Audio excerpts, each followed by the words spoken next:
The webinar will begin. Om Swastiastu. Assalamualaikum warahmatullahi wabarakatuh.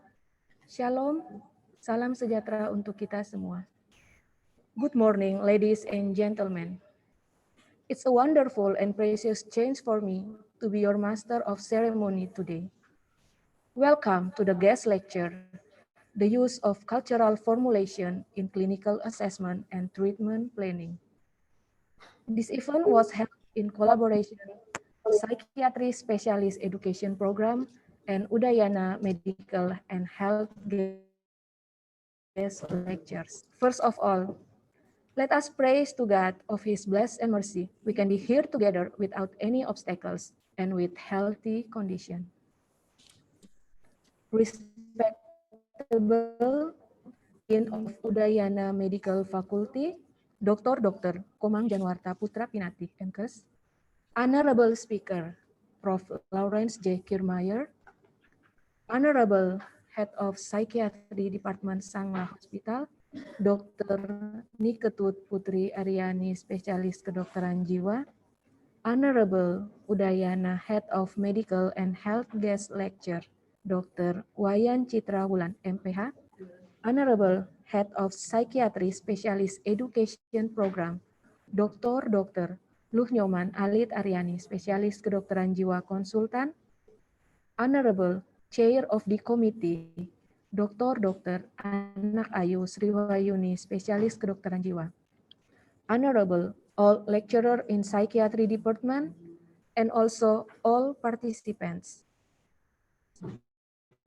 Ladies and gentlemen, before we come to the main session, let us start this by praying first. So the event today will run well without any obstacles at all. We invite Dr. Fasmana to lead prayer. Dr. Fasmana, we please. Let us bow our head for a moment. Pray to God so that our webinar can be precious to all of us. I will lead this prayer based on the teaching of our Balinese culture. You are pleased to pray according to each of your belief. Om Aditya Sya Paranyoti Rakta Teja Namostuti Sweta Pangkaja Madhyastu Bhaskara Namostuti. Dear God, today, Tuesday, November 2nd, 2021, in this beautiful day, we gather here to bring about a workshop webinar and guest lecture. Make this webinar as a medium of sharing useful idea, knowledge, and experience.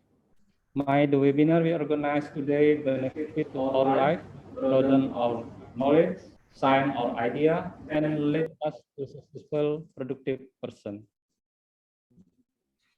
Dear God, guide and bless our heart and our mind with the light of your guidance.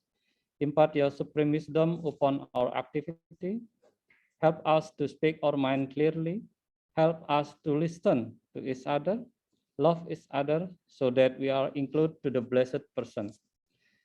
May I bless this webinar today. Om Santi Santi Santi Om.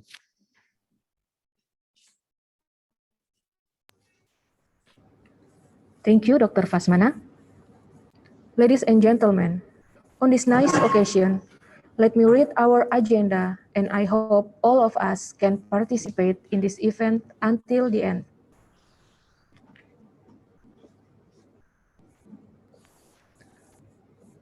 This is our agenda for today.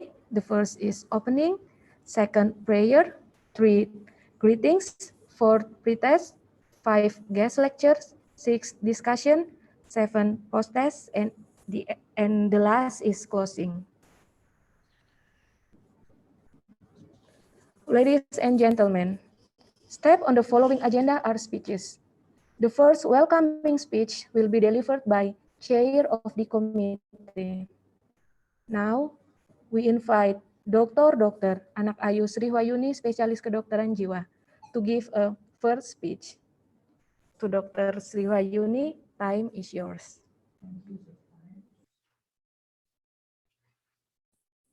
Yeah, thank you, the times. Om Swastiastu.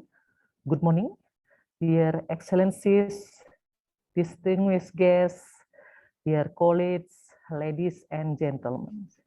It is a true pleasure for me to welcome you to Udayana Medical and Health Guest Lecture Series.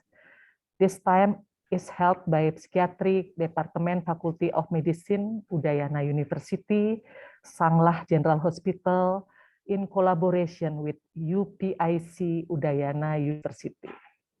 I am very grateful to you, Professor Lawrence J. Kiermaier, for taking time off from your busy schedule to attend as a speaker in this important conference.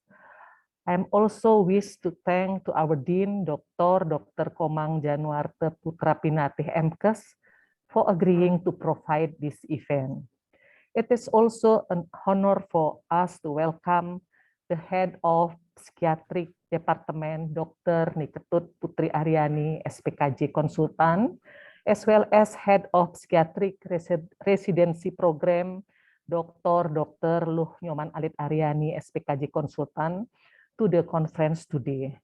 And I would like to Honorable Udayana Head of Medical and Health Guest Lecture, Dr. Wayan Citrawulan, Master Public Health.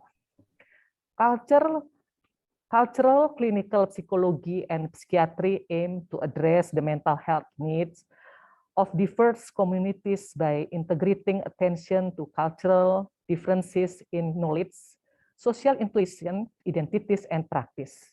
These differences affect mental health by influencing the cause and mechanism of psychopathology, shaping illness experience and expression, and guiding processes of coping, adaptation, healing, and recovery. Various theoretical models borrowed from the social science have been used to understanding the interaction of culture and mental health and nature of the psychiatric disorder. This model reflects the cultural assumption of psychiatric itself and becoming aware of some of the tacit assumptions is essential to open up a space for intercultural work. Definition of culture change over time with changing configuration of the social world. Contemporary cultural psychiatry approach culture as the social matrix of the experience. This includes all of the socially constructed aspect of life that shape neurodevelopment, everyday functioning, self-understanding, and experience in illness and health. While some aspects of culture and explicitly marked as a norm, value, ideologies, and practice, most of culture is implicit, involving taken from the granted system of knowledge, belief, value into institution and practice that constitute social system, including families, communities, and societies. The cultural implicit may only become appearance of at a moment of culture change or during intercultural encounter. Difference, otherness, and alternity are central to our thinking about culture because tacitly shared reference of meaning and affordance become apparent when we confronted by the others. In clinical practice, attention to culture serve multiple functions. First is can be enable patients to communicate their concern in ways that are experienced near and meaningful to themselves and to others in their family and community. Second, it can help clinicians interpret the diagnostic significances or symptom and behavior and assess patient predicament in relation to relevant norm and context. Third, it can be guide to development of culturally appropriate treatment plan and intervention. And fourth, it is essential for negotiating the delivery of intervention and assessment of outcome. Hopefully, truly, the guest lecture today, we can learn an eco-social approach to culture in mental health in terms of culturally responsive care. The aim of this lecture to identify crucial dimension of culture and social context relevant to the life experience of those with mental health problem and apply that understanding to clinical assessment and intervention. Thank you. Om Santi Santi Santi Om. Thank you very much, Dr. Sriwayuni, for the speech. Well, the second speech will be delivered by Psychiatric Head of Specialist Doctor Education Program to Dr. Alit Aryani. You might take the floor. Okay, thank you for the master of ceremony. Om Swastiastu, Assalamualaikum warahmatullahi wabarakatuh. Salam, namo buddhaya, salam sejahtera, salam kebajikan. Peace be upon you, best wishes all of us. Good morning, Honorable Speaker, Prof. Lawrence Kirmerier, respectable the Dean of Udayana Medical Faculty, Dr. Komang Janwarta Putra Pinatih MKes, Honorable Udayana, Head of Medical and Health Guest Lecture, Dr. Wayan Citra Wulan, Master of Public Health, Honorable Head of the Departemen Udayana Medical Faculty, Dr. Niketut Putri Aryani, SPKJ Konsultan, SPKJ, Honorable Officers in the Medical Udayana University, and also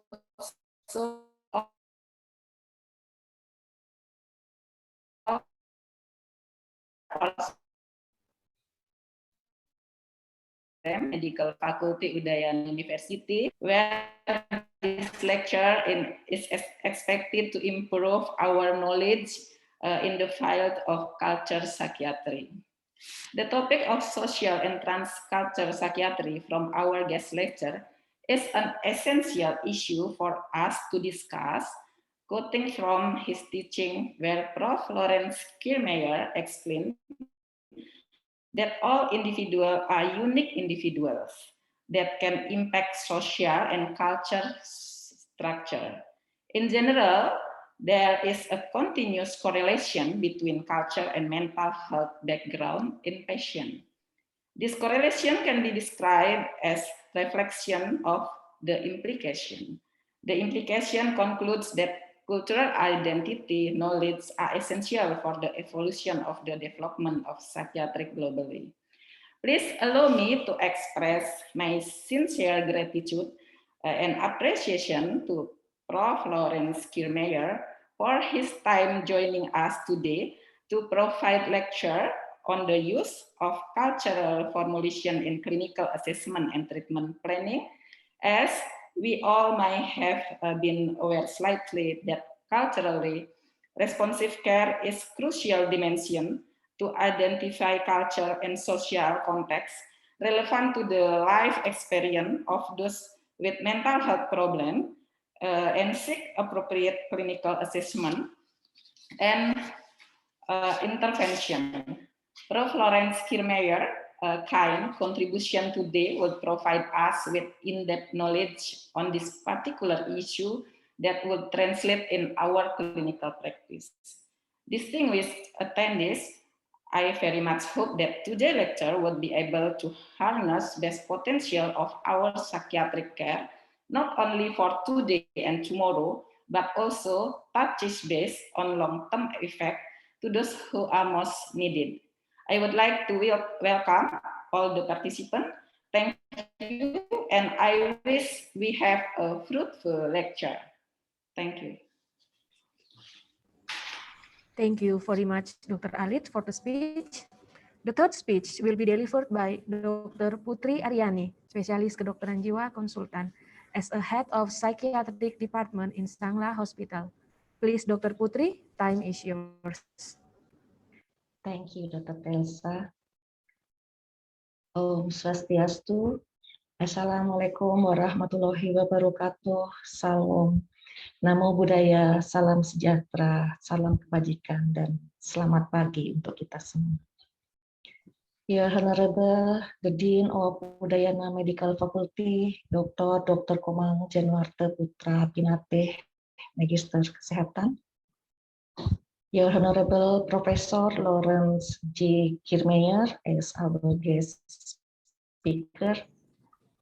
Your Honorable Udayana Head of Medical and Health Giesling Citra Wulan, Master of Public Health, and your Honorable Head of Psychiatric Specialist Education Program, Dr. Loh Nyoman Alik Aryani, Specialist Kedokteran Jiwa Konsultan, and your Honorable the Chair of Core Committee, Dr. Ana Ayu Sri Wahyuni, Psychiatrist, and all lecturers in Psychiatric Department and also all participants. First of all, allow me to worship and praise God, Ida Sang Yang Widiwasa, because of His blessing and grace that we can gather together in the event of the guest lecture and workshop for Psychiatric Specialist Study Program, Medical Faculty, Udayana University. The theme of the guest lecture and workshop today is the use of cultural formulation in clinical assessment and treatment planning. I would like to welcome all the guests who have attended this program and special thank for Professor Lawrence G. Kirmeyer, who could attend and be a guest lecturer for our event amid his busy schedule. Thank you, Professor. We feel very happy and fortunate to get your association today. Hopefully, in participating in this event, we get a new perspective, new vision, and new hope for our mental health program in our community based on cultural aspect. Finally, I would like to say congratulations on undergoing a series of events this morning. And thank you for all the committee to organize this program nicely. And to all participants, I hope you enjoy this program. Thank you. Om Santi Santi Santi Om. Thank you very much, Dr. Putri, for the speech. Next, the fourth speech will be delivered by Udayana Head of Medical and Health Guest Lecture to Dr. Wayan Citrawulan, MPH. Time is yours. Thank you, Master of Ceremony. Om Swastiastu. Assalamualaikum warahmatullahi wabarakatuh. May prosperity be upon us all. Shalom, Namo Buddhaya, greetings of virtue, and good morning. Dear the Honorable Speaker, Professor Dr. Lawrence J. Kirmeyer, dear the respected Dean of the Faculty of Medicine, Udayana University, the respected Coordinator of the Psychiatric Specialist Program, the respected Head of the Department of Psychiatry, the Chair of the Committee of this guest lecture, and all of the attendees. First, I would like to deliver honor welcome to our guest lecturer, Professor Kirmeyer from the Department of Psychiatry, McGill University, Canada. Greetings, and thank you very much, Doctor, for your willingness to give guest lecture today to our student and academician, particularly in the field of psychiatric medicine. I am sure the knowledge that we will receive today will give benefit and improve our skill in clinical practice. And also, I am hoping through this activity today, we can strengthen the partnership of both institutions and will have more joint activity in the future, such as possible student exchange, joint research, or joint publication. Secondly, as the representative of Information and Cooperation Unit, I also would like to express my deep appreciation to all the team from the Psychiatric Specialist Program because of being active and take participation in this guest lecture series. Thank you for the motivated spirit and good coordination between us. As part of our task and function, our office is now been trying to encourage all the study program in medical faculty to conduct guest lecture regularly by inviting lecture from foreign university through the network of our lecturers. By inviting an international speaker from our network to deliver guest lecture, this will support internationalization of our institution. Thus, we are hoping this event will support our high management leaders and our institution on reaching Udayana University as a world-class university. Once again, welcome to our guest lecture and also to all the attendees. Thank you very much. I am sure this lecture will be enjoyable and give a lot of benefit to all of us here. Om Santi Santi Santi Om. Assalamualaikum warahmatullahi wabarakatuh. May prosperity be upon us all. Shalom Namo Buddhaya. Namo Buddhaya, greetings of virtue. Thank you, Doctor, for the speech.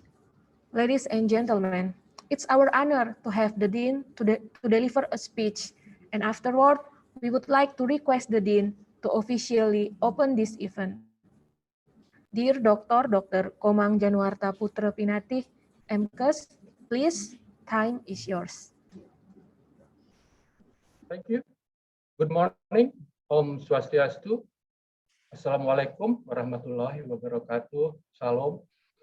Namo Buddhaya, salam sejahtera, dan salam kebajikan. The Honorable guest, Professor Lawrence J. Kiermaier, MD, from Division of Social and Transcultural Psychiatry, Department of Psychiatry, McGill University, Canada. Welcome, Professor Kiermaier, who I respect, coordinator of psychiatric educational program, Dr. Nyoman Alit Aryani, psychiatrist consultant, who I respect, head of Department of Psychiatry, Faculty of Medicine, Udayana University, Dr. Ketut Putri Aryani, psychiatrist, chair of the committee, Dr. Ana Ayu Sriwahyuni, psychiatrist, and also all of the committee members, coordinator of Information and Cooperation Unit, Faculty of Medicine, Udayana University, Dr. Citra, Dr. Cok Bagus Jaya Lasmana as the moderator of this event today, all of the students and participants. First of all, let us praise and thank to the presence of from Almighty God for the help and opportunity that make all of us can gather together in this event today. Ladies and gentlemen, before I start my speech, I would like to welcome all of the participants of this Udayana Medical and Health Guest Lecture Series. And also congratulations for our college from Psychiatry Educational Program and Department of Psychiatry have the honor to be the first host of this first series of guest lecture. Today, the topic will be discussed is the use of cultural formulation in clinical assessment and treatment planning. As we already knew, cultures are open and dynamic systems that undergo continuous change over time. Most of individuals and groups in this world are exposed to multiple cultures. So from that point of view, we can see that culture is an important part of the human society and will influence broad aspects of human lives. It affects perception of health, illness, and death as well, beliefs about causes of disease, approaches to health promotion, how their perception of illness and pain are experienced and expressed, where patients seek help, and finally, the types of treatments patient prefer. Both health professionals and patients are influenced by their respective cultures. So, in the society with cultural pluralism, clinicians need to examine the impact of cultural factors on psychiatric illness, including on symptom presentation, help-seeking behavior. In order to render an accurate diagnosis across cultural boundaries and formulate treatment plans acceptable to the individual patient, clinician needs a method for eliciting and evaluating cultural information in the clinical encounter. So this event is a great opportunity for all of us to strengthen our understanding on how to put into account the cultural aspects of the patient with, especially with psychiatric problems.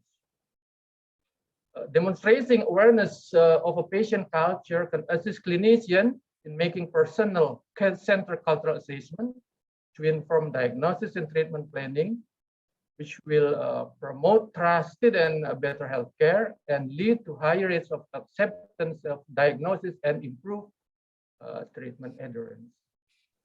Today, we are very lucky. We have Professor Kirmeyer here, which very much experienced, who kindly pleased to share his experience with us in this event. So let's use this great opportunity to discuss all of this aspect of this topic with Professor Kirmeyer. It will be a good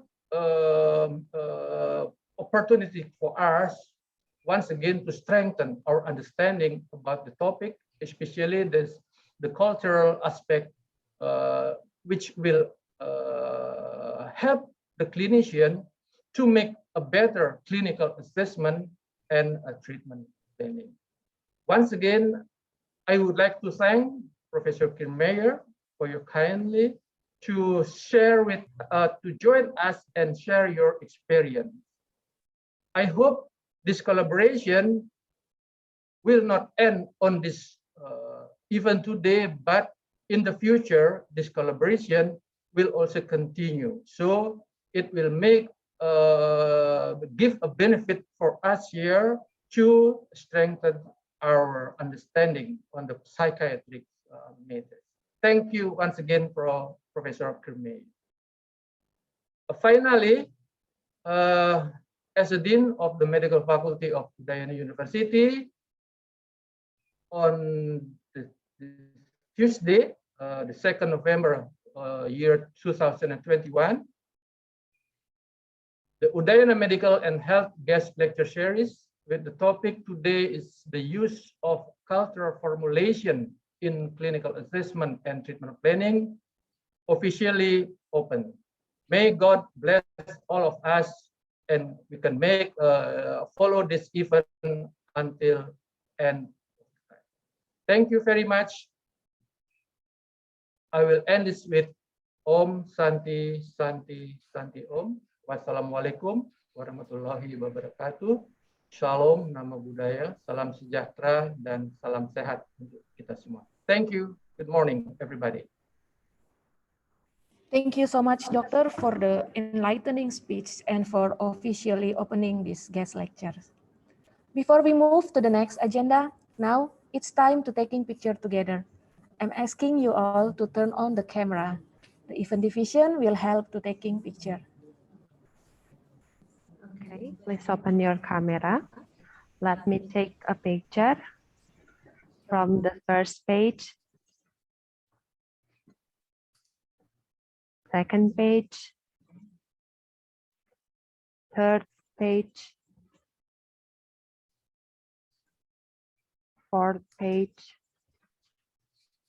fifth, and the last page. Thank you. Thank you very much. Ladies and gentlemen, step to the fourth agenda is pre-test. There are some questions you have to answer and you have a minute to finish it. Please check on the chat box the link to the pre-test.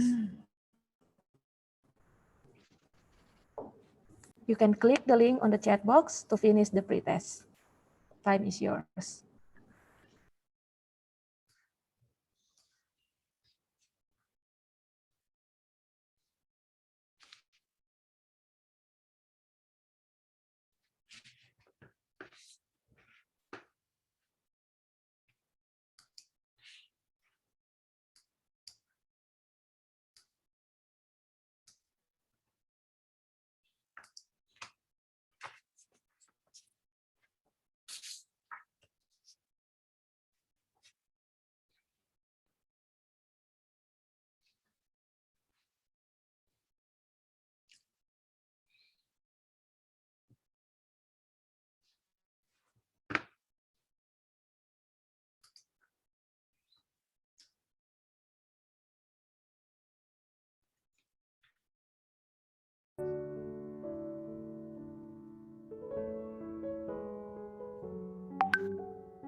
Thank you very much. I think we all finished the post-test. Now, move to agenda.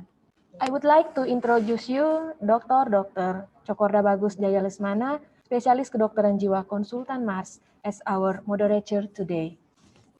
Dr. Chok is one of lecturer in Psychiatry Department at Udayana University. He was born in Denpasar, March 4, 1976. He was graduate for medical school on 2002 from Wijaya Kusuma University. He became a psychiatric on 2005 from Udayana University. On 2014, he got his consultant in community psychiatry. And in 2012, he got PhD from Udayana University.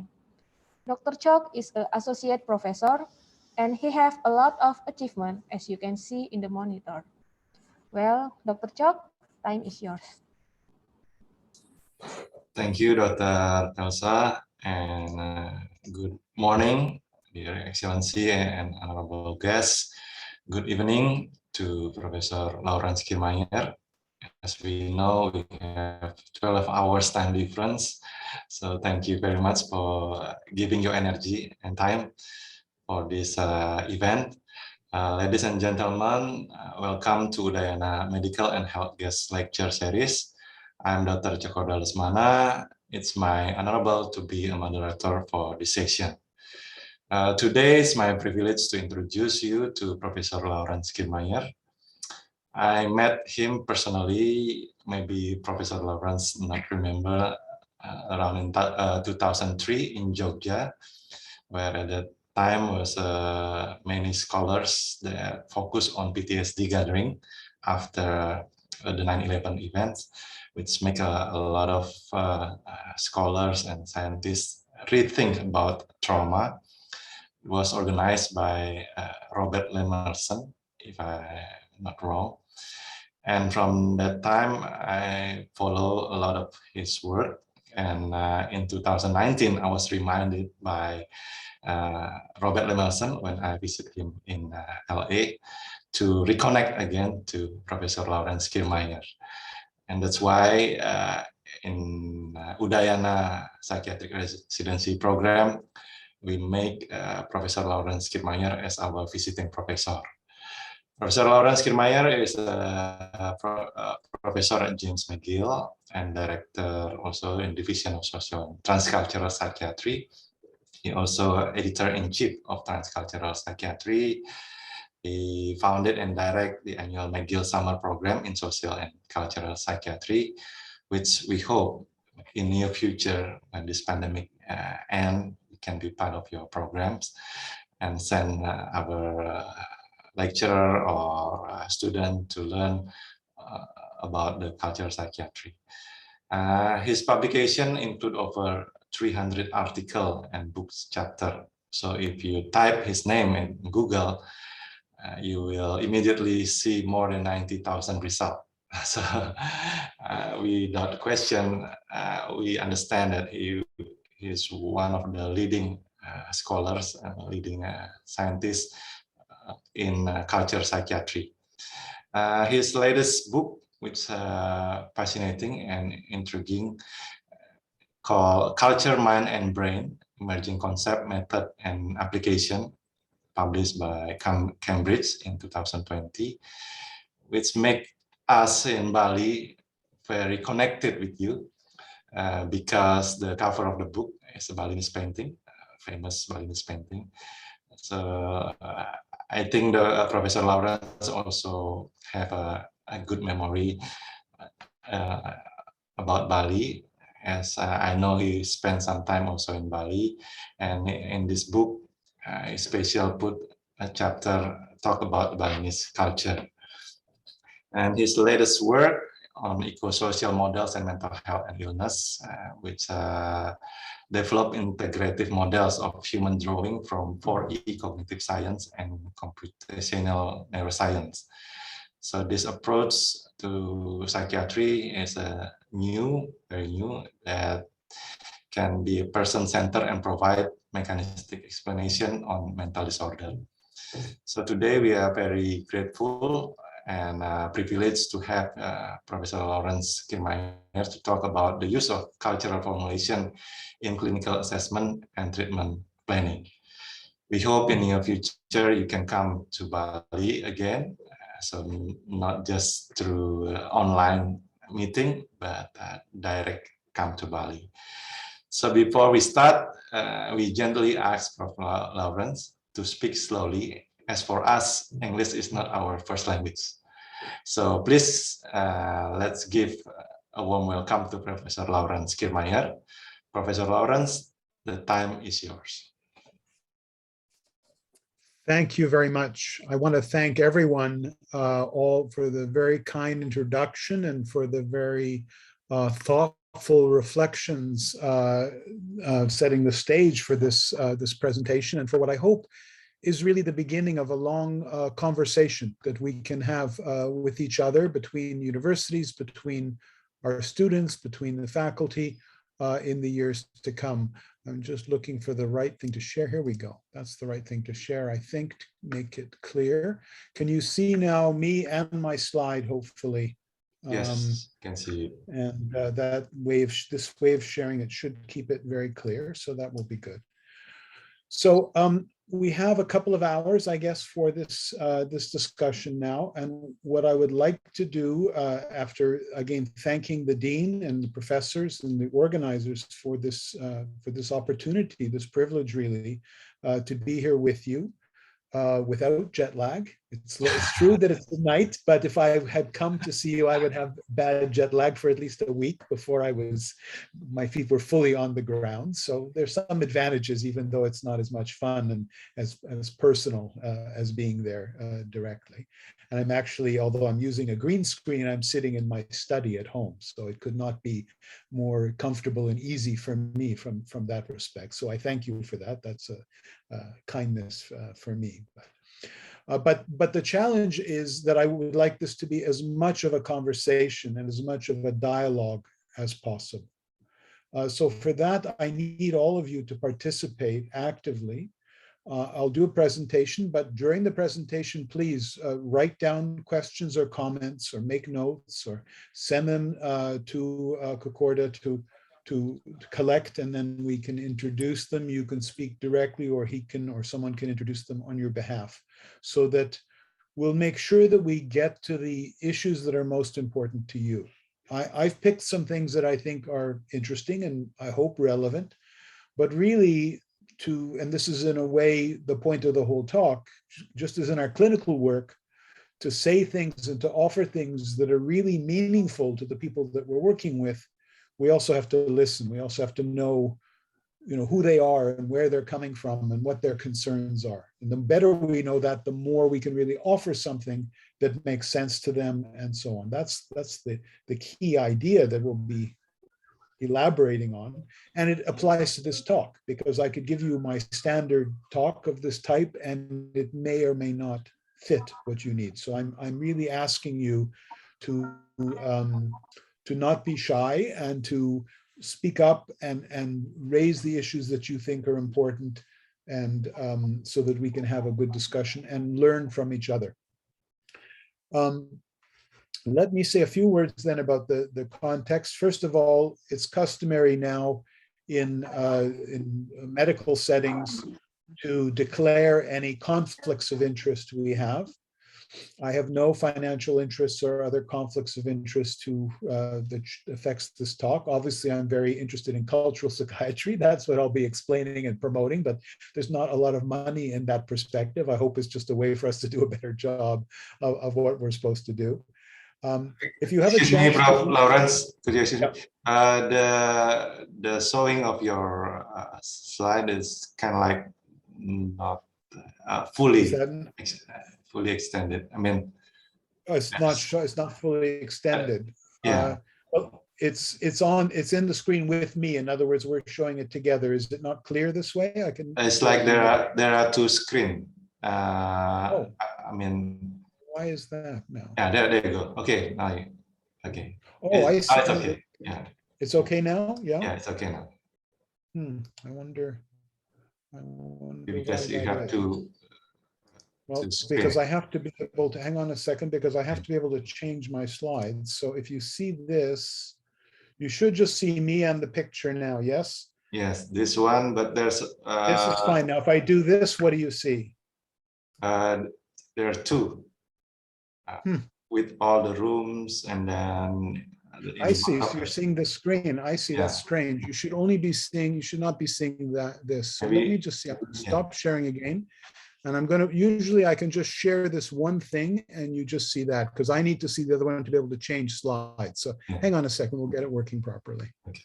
Let me just try this one more time. Find the right one here. There are many different images here to share. We're going to try it again. We'll see if it works. Now it says share this.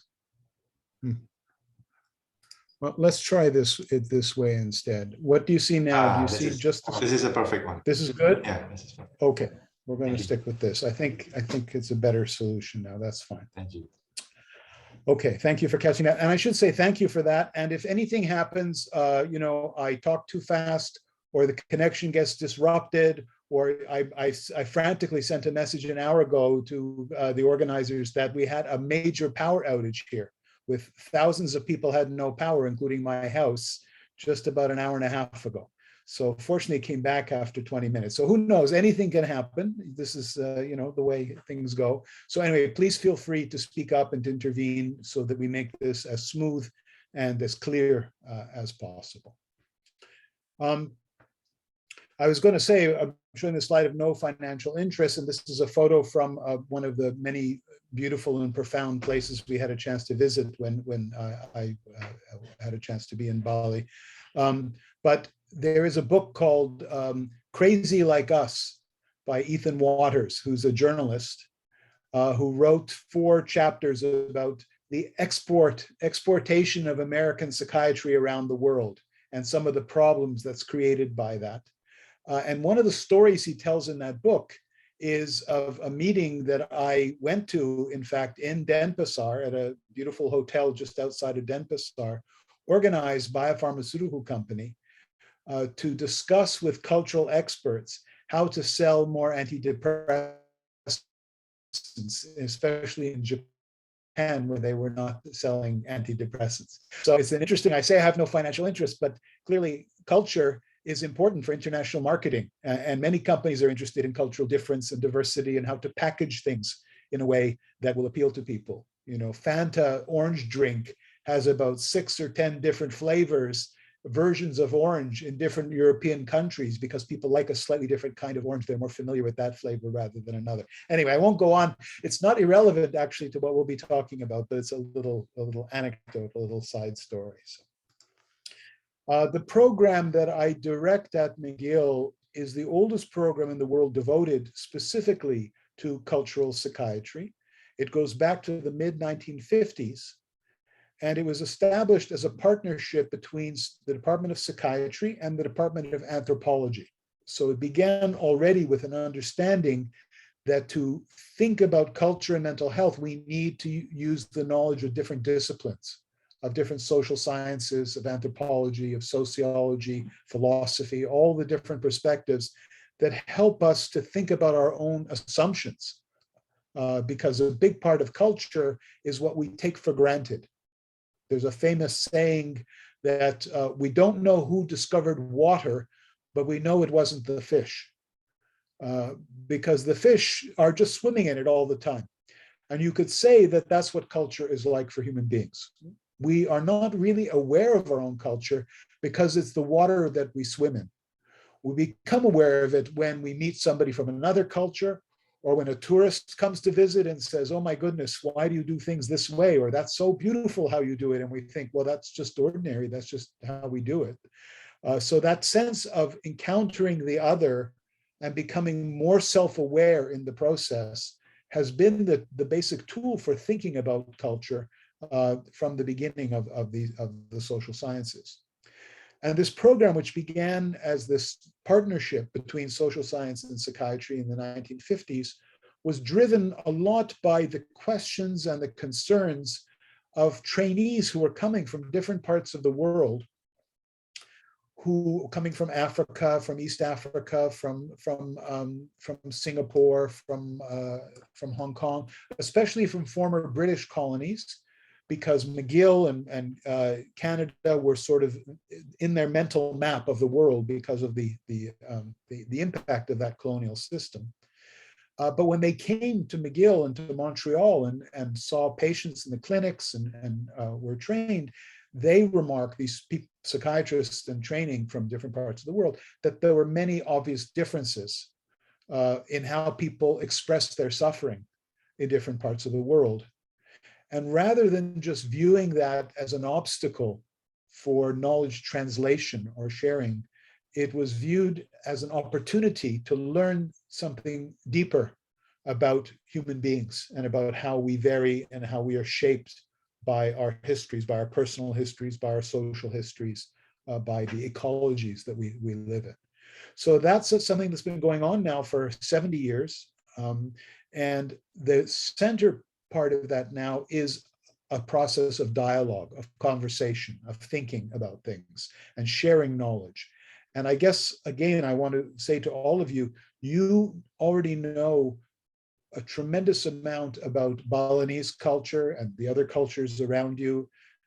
And that knowledge and the way that you then make use of psychiatry contains valuable information and lessons to be learned, not only for your own practice and for how you're trained and your students are trained and so on, but internationally.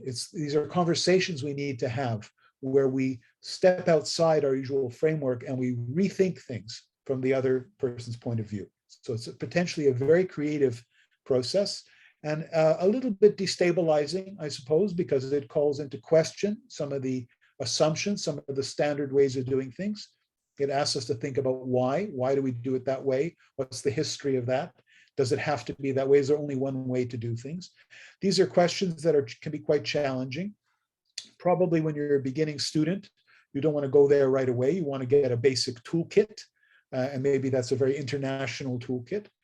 But the reality is, as soon as you go to work, as soon as you try to deal with people in your community, in the setting that you're working with, you're going to have to do a constant process of translation, not only linguistic translation, but conceptual translation, of finding the connections and the parallels and being aware of the differences and what they might mean, how they might be significant or not for a particular problem. So at McGill, there's about 45 people in different hospitals. McGill has 5 main teaching hospitals. It's a big university. And there are about 45 people who identify as part of this division, which is really a kind of network of people doing research and doing clinical work and doing training. And I'll tell you a little bit about some of that as we go along and so on. This is I sent the slides the other day, but this is a little different because I didn't change the outline. The rest of the slides are all the same, but the outline was from an older version. So this is just a slight change from the slide. You have this closer to what I'm actually going to be talking about in terms of the next bunch of slides.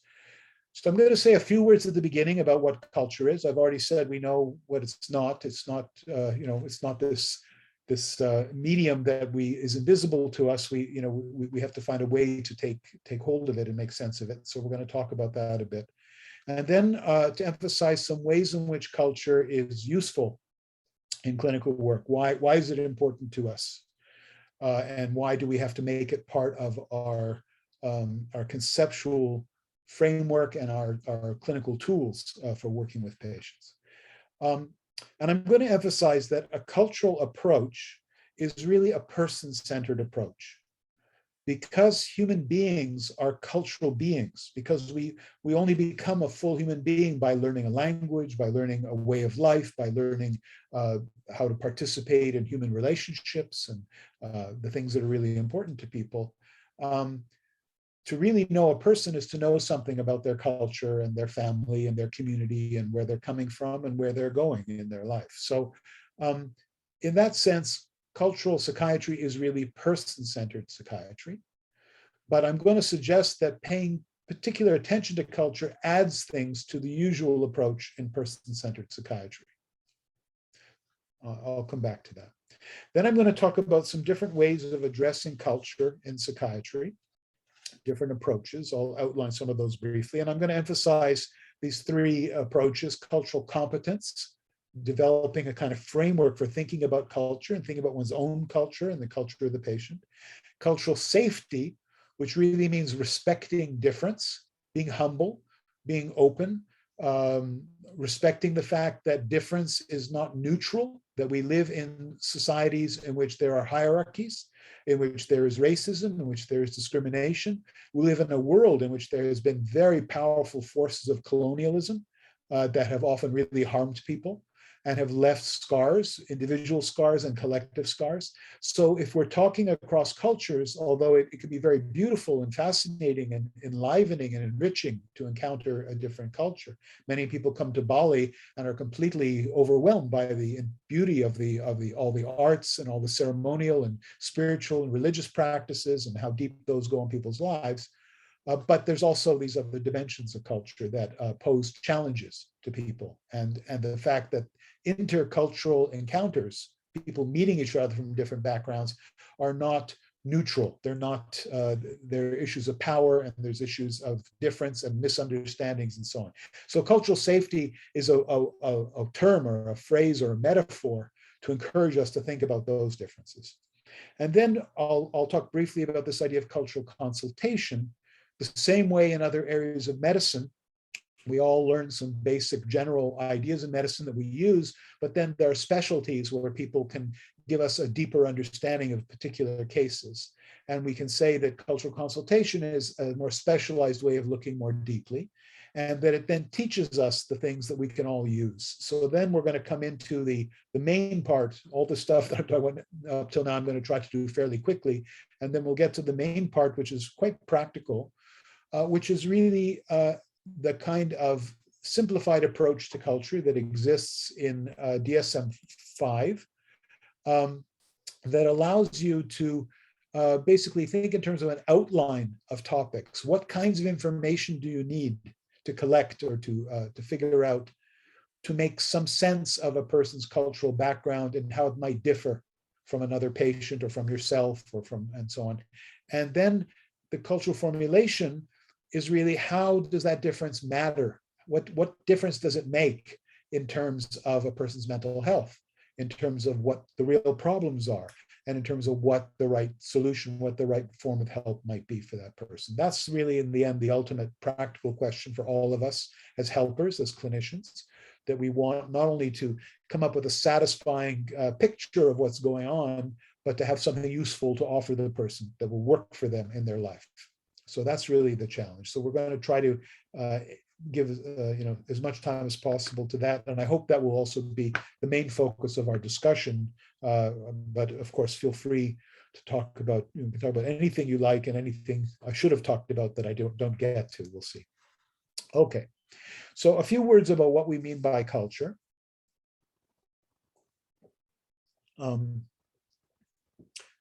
Culture is sometimes taken to mean people's ethnicity. So in North America, people would say, oh, you have a particular background. Maybe you come from Italy, so you're Italian, or you come from Greece, and and you're Greek, and so on. And another way that culture is sometimes conflated is with racialized categories. So you have African Americans, or you have Afro-Caribbeans, or so on. So you have people who came from one part of the world, or were taken forcibly from one part of the world, or who fled as like refugees and ended up somewhere else. And they are clearly different in terms of their background and so on. So that's another way. But the broadest way of thinking about culture is that it is the social matrix, the social environment through which we learn to be a human being, to have a language, to be able to participate in a community, to have a set of values, to have a set of goals, to know how to interact with other people in ways that let us do things collaboratively and constructively. And that it is all that learning, which takes us 10, 20, 30 years with a very plastic and malleable brain that's being reshaped all the time, to acquire all of those skills so that we can function more fully in a society and so on. And that knowledge and those practices, which are accumulated over the years, built up through learning and through exploration, through the creativity of artists and scientists and thinkers and so on, gets passed on from generation to generation. At the same time, it gets transformed with each generation because we face new realities and new challenges. So all of that process is what we would call culture. And we are cultural beings in the sense that our brain is designed to drink up all of this social knowledge and make it our own very naturally and very fully. And that's what's special, if you will, about human beings compared to other kinds of beings, other animal beings and so on in the world. So it's very important to understand that although we sometimes have an opposition between culture and nature that philosophically arose because of a certain view of human beings, that our contemporary understanding is that these are not in any way opposites, that human nature is to be cultural. And culture is woven into the nature of our brain, and our brain is rewired by culture. You know, we all learn a language and we learn to hear certain sounds, and the ones that aren't part of our culture, we find difficulty hearing. So we then have an accent because we don't notice the difference, because that's not important in our language, that particular difference. And if I try to speak Indonesian or Balinese with my 3 or 4 words that I know, I will say it in ways that show you right away I'm not a native speaker, because I didn't hear those sounds when I was in my mother's womb or when I was a baby, when I could really tune my brain so that it would, you know, make those distinctions that are necessary. So that's just a simple example, an obvious example that we all experience in our daily life of how deeply culture reshapes our physical being and the way that we engage with the world. Because societies are complex, Balinese society is a good example where historically there have been many different influences, different religious traditions, different groups of people, indigenous, Bali Aga people who migrated from different places. And nowadays, because of the way the whole world is interconnected, we only have to go online and type a few words, and suddenly we're in all kinds of other social worlds we're interacting with. The reality is that we're all now affected by many cultures. And even people in remote villages in Africa and so on, there's usually somebody who has a cell phone. So we are really moving toward a world in which we're more deeply interconnected than ever before. Although we know historically that we're a migratory species, people have migrated all over the world, and there were very old and ancient trade routes in which people were exchanging knowledge between the Mediterranean and the Far East and so on. So it's a bit of an illusion when we think that a culture is a very closed system, even though it can be that way for a while. We're constantly being influenced by others through trade, through knowledge exchange, through relationships and so on. So we are all exposed to multiple cultures in different ways. And again, nowadays, because of the internet, people can actively reach out for other things. People can find other cultural groups or other areas of interest or other people who are close to their own interests or their own personality or their own aspirations, and form strong connections that then become important. So that's kind of the current meaning of culture that we need to think about, even while we're thinking about the transmission of traditions across generations. We also have to engage with the more creative and inventive and constantly changing elements of culture, which are important for everyone. Corey mentioned Pak Lemelson, and one of his films of a patient who has bipolar disorder, who is very affected by all the news and international, events and so on, and they're all part of his thinking and his struggling with what's going on in his emotional experience. So this is just the reality almost everywhere in the world now, that people have all these different influences that they're dealing with. So we have to make sense of that. That's important because, as I say, there's an older view of culture that was very much like there is this system and everybody is produced in the same way by the system. So you can get, Gregory Bateson and Margaret Mead writing about Balinese character as though it is one thing that, it's like frozen in time. And even though there are little bits of truth in those stories and they can be interesting, those of us who, when we see our own culture represented that way, and I'm sure you've had this experience, there's always a moment of saying, well, yes, maybe, but that's so crude and so overgeneralizing, and there's so much variation and so much difference, and and you're just not aware of that because the outsider sees with a very blurred, very broad, paints in very broad strokes, and that's a dilemma we have to be aware of. There's also a kind of colonial thinking that was built into the idea of culture, because in the Northern European view that sort of led or was part of the explorations and the colonization process in the 16 and 1700s, 1800s, there was this notion that Europeans, Northern Europeans even, were civilized, and they had a really rich culture, and other people were primitive. And this kind of what we now would hear is very racist thinking was part of what justified colonial domination in many ways. People arrived in North America and they declared it terra nullius, empty land, so that they could just say it's ours. Even though, of course, there were, millions of people living in North America already, most of whom actually died of infectious disease because they had no immunological resistance to the different kinds of viruses and things that had bred in Europe, especially during the Middle Ages. So that I mentioned that attitude, even though hopefully we were a little bit beyond that, although I think this is a slow process for humanity to move beyond this kind of violence and domination. But I'm mentioning it because in some subtle ways, it's still built into our psychiatric thinking. And one way it's built into it is in the assumption that models and language and approaches that come mainly from a few Northern European countries, from England, from France, from Germany, from a few countries that have been very important historically in terms of developing psychiatric knowledge, that those models and theories are automatically universal and applicable, rather than maybe having elements that are universal and elements that are particular. So that every theory and every model that a human being makes will have both elements. It will have elements that are speaking to some perhaps universal truth, whether it's biological or existential. The universal truths of human beings are not all biological.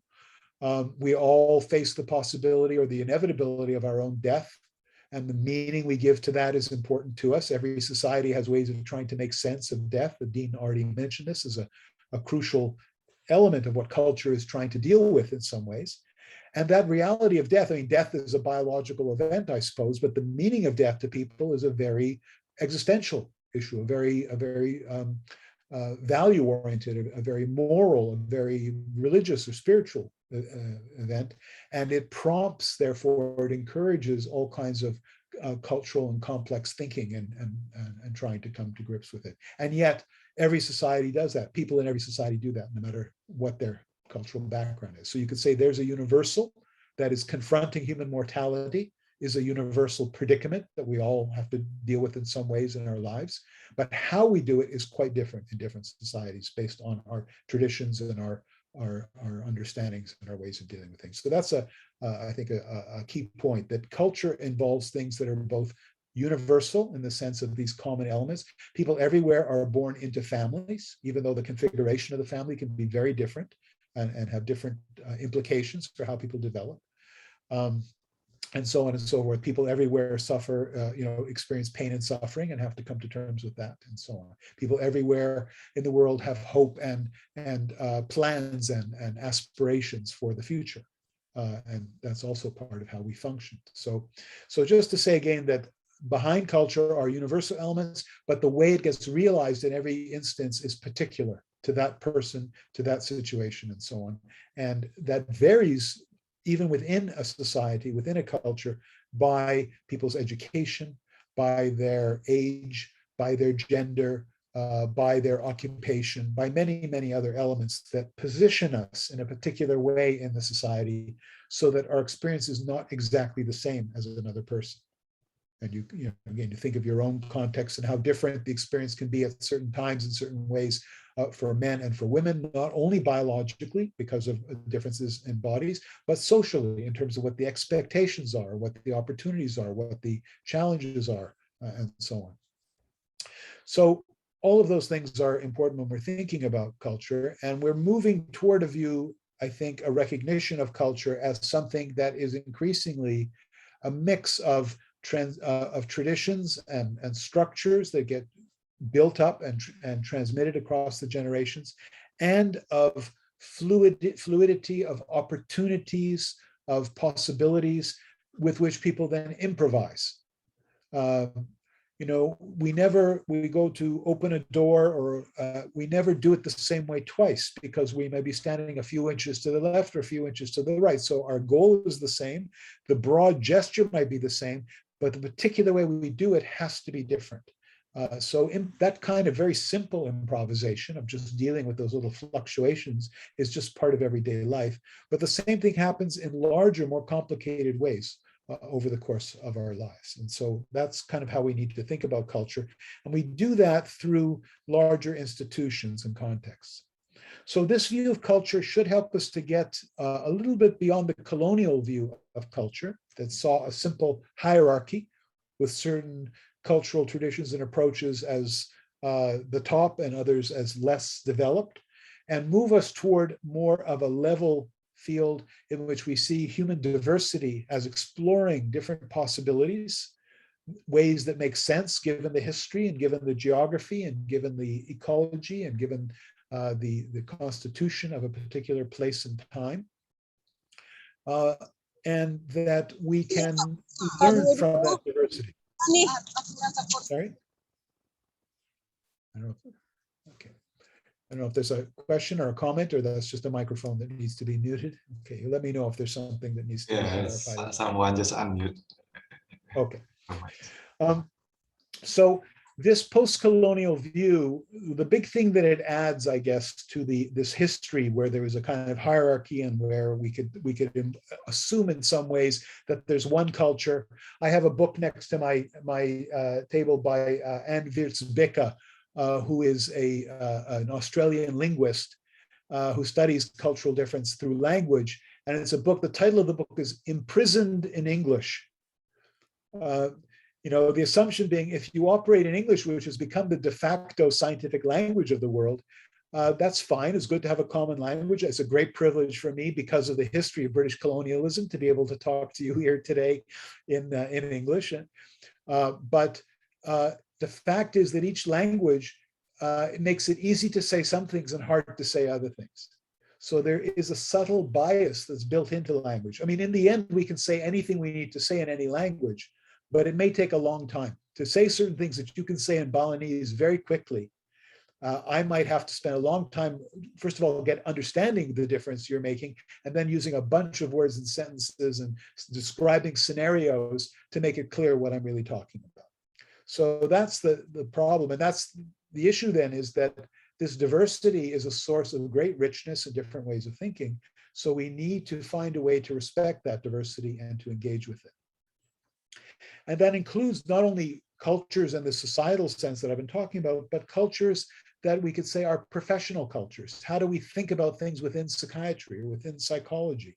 We have a certain tradition, we have certain models, we have certain ways of looking at things, and they may be quite particular to that tradition. A person without that educational background might not know very much what we're talking about. Even another professional might not know. Now, some of that goes into popular culture. So if you watch certain movies or you read certain books, you're going to get some education in that way of talking or thinking, but it may not be the everyday way that you think about yourself or talk about yourself. So understanding that psychiatry itself is a kind of culture, a kind of subculture, is important for us. Okay, so why is this important? I mean, I think it's obviously interesting from what I've been talking about, but why is it important for clinical care? Well, if we recognize that when we meet a person to try to help them, very often they come from a somewhat different background than our own. In Montreal, at the hospital where I work, 65% of the people in the neighborhood where the hospital is located were born outside Canada, and they come from 100 different countries. So we have hyper diversity. There's no way that you can be an expert in all these things. You have to have some strategy, starting with humility and saying, maybe I don't know everything I need to know here. And then some strategy for figuring out what do I need to know to make sense of what this person is telling me. But even within a society like Bali, where you have a shared culture, you have to some degree, you also have, of course, more than one religion, and you have different castes, and you have many different things that are important in terms of people's position. So you can meet somebody and maybe you share a language, maybe you share certain common experiences, but it's very likely that there are other experiences you don't share. And some of them may be very particular to them because of their life history, but some might be because of a difference in education, difference in gender, difference in religion, difference in occupation. And those, in a sense, have cultural dimensions. To the extent that they're shared with other people, but not with you, that becomes a cultural difference, in a sense, that you need to make sense of. So just to say that, in a sense, almost every, or maybe every clinical encounter is already intercultural to some degree. Because even when we're within the same culture, we occupy different positions, and so we actually experience it in very different ways. So what the implication is, if you want to understand the patient's point of view, if you want to understand what they're worried about and why they're worried about that and what they're looking for, you need to be able to get inside their skin a bit, or get inside their perspective or their point of view. So that's the first use of sort of thinking about culture. The second, so that's very much a sort of being able to empathize with the patient, being able to make sense of their subjectivity, of their experience. The other part of that is the same situations that the person experiences a certain way are also having an impact on them. And they may not be fully aware of all those things. If they're living with certain forms of inequality in society, they may or may not be aware of those, but those are having an impact on them and on their life. So being aware of culture, of the structure of a society, of the meanings that are given to different positions and different roles and different statuses and different actions in a society is a way to understand some of the origins of the suffering and of the problems that people have. Somebody in North America who has dark skin is likely to experience racism. And that may take maybe extreme forms of racism, like we've seen in the news, and violent interactions with police and other institutions. But it can be what's called microaggressions, where the person goes to the store to buy something and the shopkeeper just ignores them, or is slow to respond, and just kind of rude and disrespectful, which is a very low grade of insult, but we can show has an effect, has a physiological effect. It leads, for example, African Americans in the United States are much more likely to have high blood pressure than other groups. And you can show that that correlates not with any genetic difference, it correlates with the frequency with which they experience this kind of microaggression. So very important physiological effect of a social situation. And the racial difference that we're talking about is not a biological difference, because it doesn't matter what color your skin is, it matters what color people think your skin is. So if you are light-skinned, even though you have a black background, you may, and people don't know that you have that black background, you may not experience this kind of racism. Or if people decide, oh, you're from a certain part of the world, where we're suspicious of people from there, you're going to experience that kind of discrimination, and it's going to have an effect on your health and well-being. So that's the second part, is to understand the ways in which cultural meanings and values and identities create stresses for people, create social determinants of health, and that can give rise to certain problems. And those problems might even just be, I'm in a society that expects that because I'm from such and such a background, I am not entitled to higher education. Or people just know that there's a stereotype about my group. Well, again, take a common North American example. There are many gender-based stereotypes. And a very common stereotype is that women are not as good at mathematics as men. This is not the case as far as we know, but it is a stereotype that has that effect. And there's a social psychologist, Claude Steele, who's done experiments where he tells women before they go in to do a math test, this is a special math test that women do very well on. And suddenly there's no gender difference between males and females. So this leads to a whole study in social psychology of internalized stereotypes. If you have a stereotype that I'm not good at this, or people like me or from my background are not good at this, then it will impair your functioning. So that's another layer of the importance of understanding culture. How does the person's identity, how does their social position affect their well-being, affect their functioning, whether they're aware of it or not, actually. The third part of this is really trying to make better assessments of what the problem is, and that's a lot of what we'll be focusing on when we talk about cultural formulation. Because if we misunderstand what people are telling us, if people use a particular way of describing their symptoms or their worries that are not familiar to us, we can misinterpret that. So an example of this in the cultural literature in the past is there was papers written about women from Korea in the United States who would go to the doctor complaining of a feeling of burning fire in their chest. Now, if you go to the doctor, most places for that, they're going to send you to the gastroenterologist because maybe you have gastroesophageal reflux disorder. You know, you've got acid coming up because you have a lax sphincter, the esophagus and the stomach. But it happens that in Korean traditional medicine, there's an illness called hwabyung, which translates as fire illness. And it's associated with feelings of injustice and indignation. When you feel you've been treated unfairly within a social hierarchy in which you can't protest. This is typical in Confucian societies. I dare say there may be something a bit like this in Balinese society, where because of social hierarchy, you're not supposed to be disrespectful to people higher in the social hierarchy. If they treat you unfairly, you have a predicament now because you can't be too confrontational. That would be very bad. But you know this was not fair and you've been treated badly. So you have to sort of swallow this and live with this and maintain, you know, equanimity and calm and just deal with this well.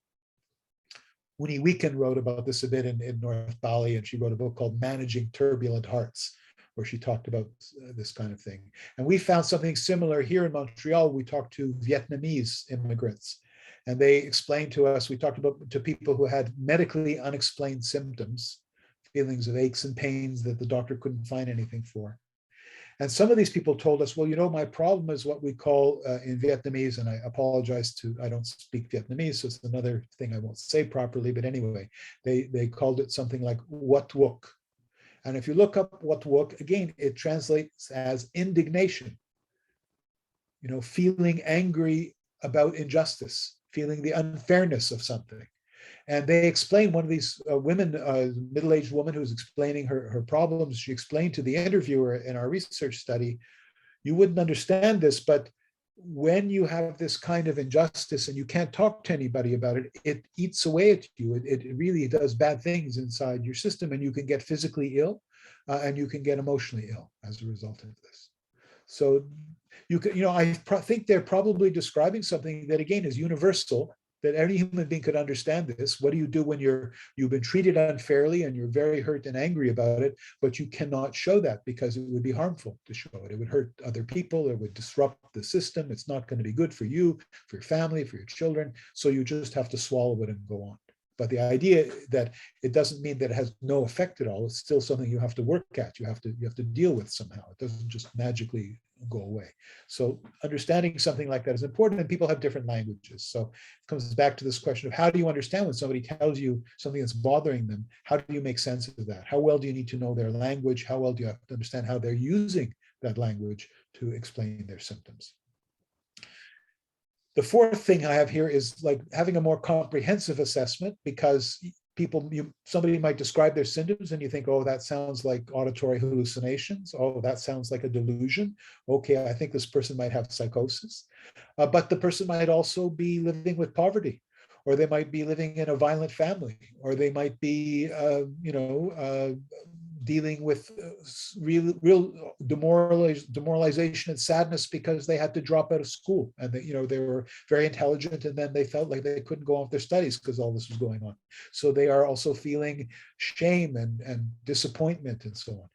And a good picture then of that person who you're trying to help would not just be, oh, okay, we'll put the label, schizophrenia, bipolar disorder, whatever. It would have to include all these other things. You would really have a list where you'd say, okay, the diagnosis is one piece, and that's useful. But there's the other things I also need to put down. If I'm going to be the helper to this person and I'm going to try to get them the right kind of care, I need a longer list of things. I need to say, well, there's monetary problems, and there's lack of meaningful work, and there's some social stigma, and there, all these things are become part of the assessment. So to have a more complete assessment, we have to be able to consider the social world and the meanings of things in that social world. And ultimately, as I hope you've been hearing how I've been describing things, in doing that, we're not just talking about things that are separate from the person's illness. We're talking about things that contribute to the process of the illness. Years ago, I think it's John Strauss actually, who wrote an article, John Strauss or Mary Seaman, I can't remember, it was an article about the trauma of being psychotic. And it's saying, look, psychosis is a problem that affects people's cognition and so on, and we can try to understand that.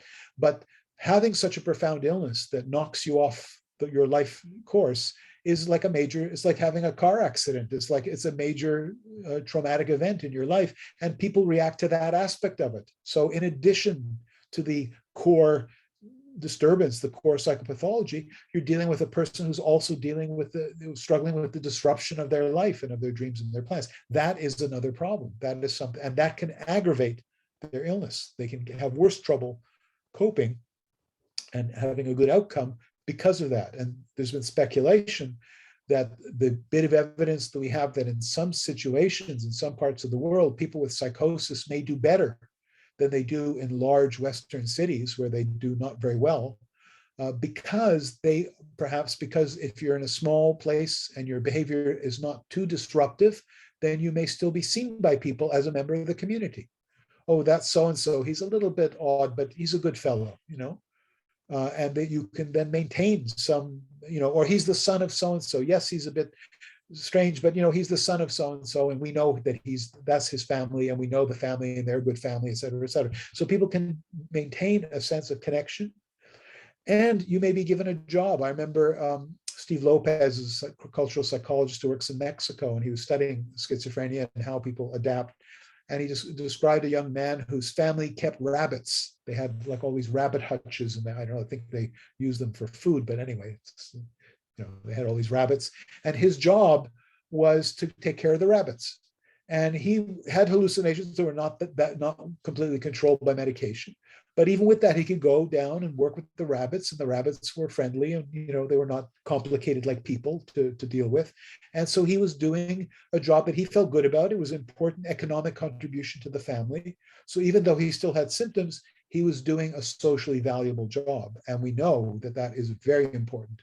A contributor to a good outcome and to recovery from psychosis. And the opposite, we know when there are no jobs available, when there's no place for somebody, then their illness is a risk of getting much worse, and the person may do poorly.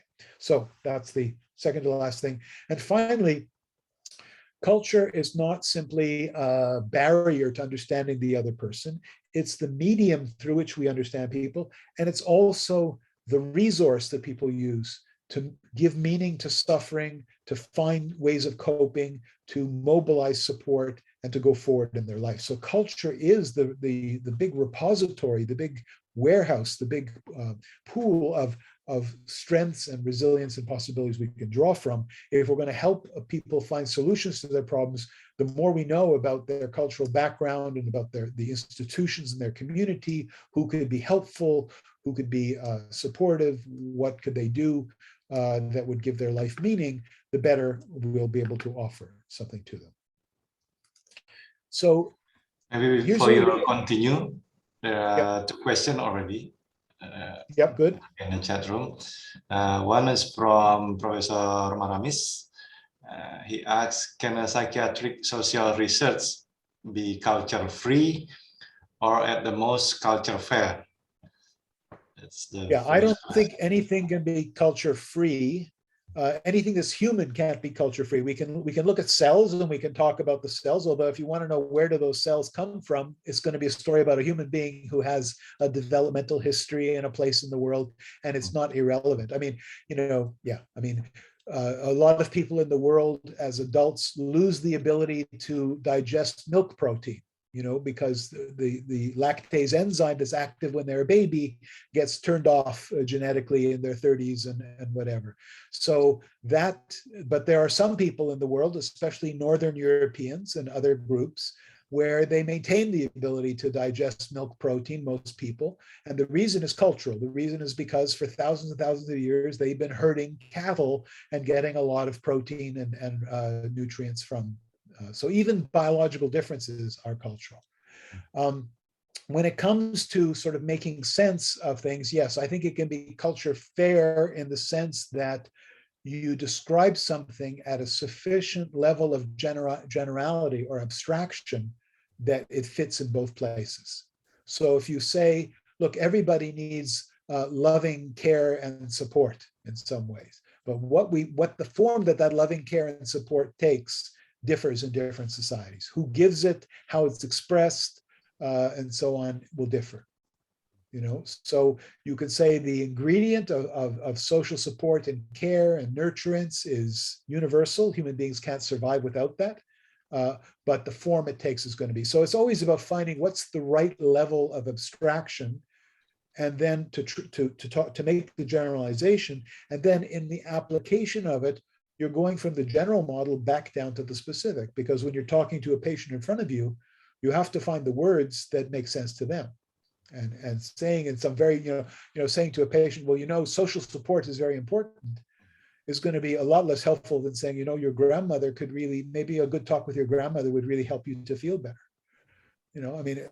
That's the art of healthcare and medicine, is sort of taking, here's the general idea, and now how am I going to translate this into something that's practical for this person?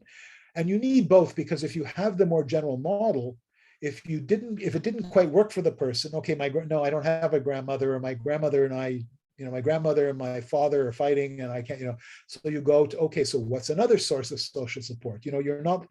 Although you're being very specific with the patient, you're not locked into the totally specific example, because you have a more general model and you can think about other solutions.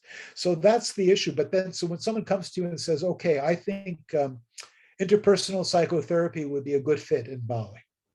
And you say, okay, so tell me about that. What are the ingredients? And they start telling, well, it starts by getting people together in groups and talking about relationships. Then you think, okay, could we do that in Bali? What kind of a group would that be? What would be safe? Who would be willing to talk to who about that? And what kinds of things can you say about relationships that are polite and that are acceptable and that are useful when you're trying to solve a problem? And what kinds of things would just cause more problems for people? So, we find often in intercultural work in a place like Canada, that the privacy of the one-to-one relationship is very helpful to people, even people from very communalistic collectivist societies. Like the Vietnamese I told you about earlier, talking about this indignation, told our interviewer, who was not Vietnamese, and this was in a research study, you're the first person I've ever told of this thing that happened to me, because I can't talk about this in my community, because it was a very senior person who abused me. And if I talked about it, it would actually injure my social identity. It would not. So sometimes, and this is I find this is reassuring to some of our practitioners who are very worried that they don't know enough of the other people's culture, and say, how can I be helpful? We say, well, there's something special about the clinical setting where it's clear our first priority is you. Our first priority is this suffering person in front of me, and I'm going to try to understand the world a little bit from their point of view and try to help them find a solution. And people know that, people sense that, and they feel like, okay, this is something that's special about healthcare and about this kind of healthcare that gives us the space. Even if, as I'll argue as we go along, I'll suggest that thinking in systems terms, thinking in family terms, thinking in community terms is very, very important. But still, being able to be the ally or the advocate for that vulnerable individual at that moment in time is a very important part of what we're doing, I think, and what we have to offer from healthcare. So anyway, I hope that partially answers. It's a deep question or a comment that you made in terms of, I think, of course, everything is always coming from a cultural point of view. As soon as we use a language, we're using a culture. As soon as I use English, I'm deep in my culture. And I'm using examples that are very particular to my milieu here in Montreal, my experience, and so on. So you'll say, oh yeah, I heard that's something like that, and then you'll say, no, it's not like that at all. That's fine. I mean, that's what it's about. But hopefully by doing that and by comparing, we also generate a slightly more general, more abstract knowledge. And then we can translate back and forth between the general abstract model and the particular person, particular history, particular society that we're working in and working with. In relation to your explanation, there's another question that from Dr. Kartiasih. I would like to ask how to minimize the misinterpretation when doing psychotherapy with this culture barrier. For example, when the clinician using translator. Thank you. Yeah. Well, I mean, with a translator or without a translator. With a translator, of course, it's both better because then you can at least get hopefully rich language, because if you don't have a translator and you only have a little bit of that person's language or only have a little bit of yours, you're like getting everything through a little keyhole. You're getting, in fact, Arthur Kleinman years ago said, if you don't speak the language of the patient, you're doing veterinary medicine. It's like working with, so it's not very good. So obviously we want to have good communication, but of course, just language is not enough. You need to know the connotations, the meanings of words, and you can easily misunderstand something and think you know what a person is talking about, and they're not talking about that. So I think the only way to do that is, first of all, to acknowledge that it's not straightforward, it's not simple, and that you need to check things out. And so you need to be able to play it back to the patient, be able to say, if I understand correctly, this is what you're telling me. Now, the problem with that is, of course, in many societies, is disrespectful to tell the doctor, no, you've got it all wrong. I'm sorry, doctor, you're not listening. That just doesn't happen. It happens in North America, sometimes too much. It gets to the point that it bugs us, but in many places it doesn't happen. Even when I go to talk in Europe, actually, in universities, it's much more hierarchical than it is in North America. And sometimes students will just sit silently at the end because they're too shy and they don't want to ask a question, or they certainly don't want to tell the professor, you didn't make any sense, or I don't agree with you at all. It takes a lot of courage to say that, and it's not part of the etiquette. It's not part of the protocol, the cultural protocol. So it's a challenge, but I think we have to educate our patients over time that we do need clear communication, that it's easy for people to misunderstand each other. That's a reality, and we need to check in. So I will tell people here, whether in any encounter, not just in intercultural encounter, if there's anything I say that doesn't make sense to you, please let me know, because we need to think about that together. Maybe it doesn't fit for you. Maybe I haven't expressed it well. It's very possible. So let's do that. So you work toward trying to make the patient more of a collaborator. And even if it's not the cultural norm, if you work with somebody over time, you can set up a certain amount of that back and forth communication. You can also train the interpreter to do that. So you can train the interpreter, don't just translate for me. Tell me if something I said is hard to translate, like it doesn't make sense. Tell me if you think the person didn't understand what I said, that they took it another way, because it could be used metaphorically, or it made them think of something different. Tell me that. I need to know that. So the interpreter has to be, and that may be easier sometimes than getting the patient to do it, because the interpreter hopefully is more of a member of the team, more collaborative, and you can say, I need that feedback. I need to know when it's not making sense.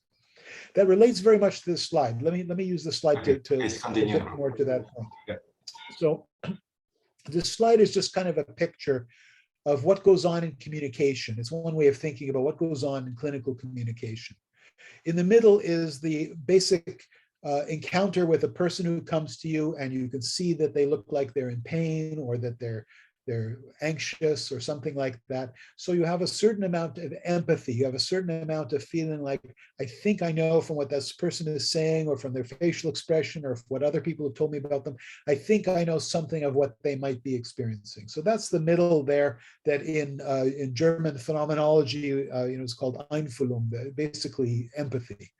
Empathic understanding, and we all rely on that to get some initial picture of what's going on for people.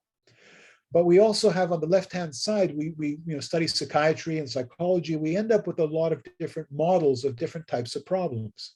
So a person is telling us about feeling very worried and thinking they might die. We ask a few questions and we understand, oh, it sounds like they're having panic attacks. It sounds like they're having a panic attack where they, are getting hyperventilating and getting strange feelings and being frightened they're going to die, let's say.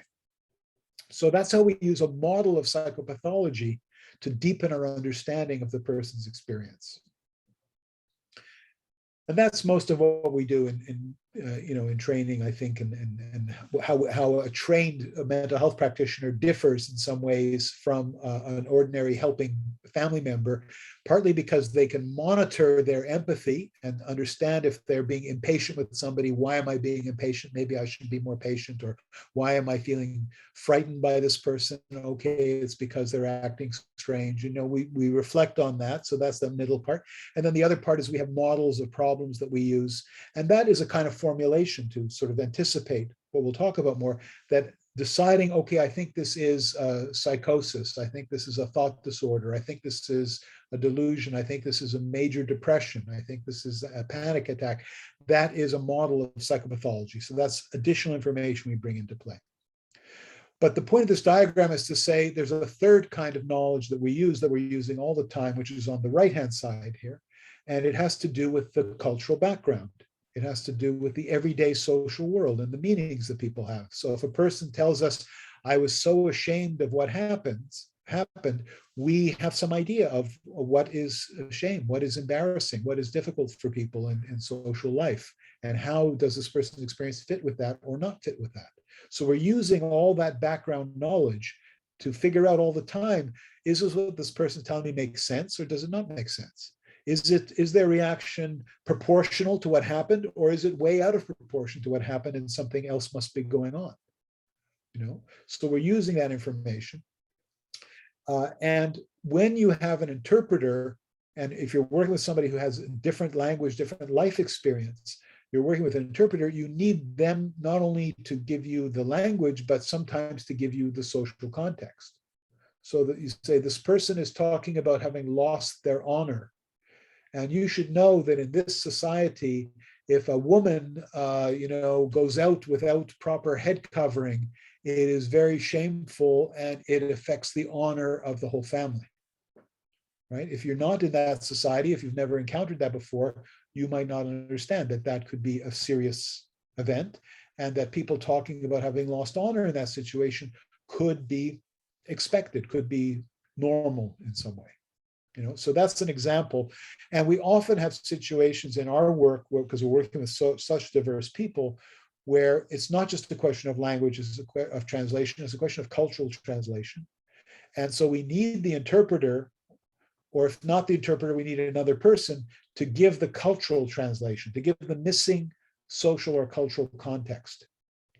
And one dilemma we have is that medical interpreters, we have people trained as medical interpreters, they're taught, part of their ethics is not to translate anything more or less than what the patient says.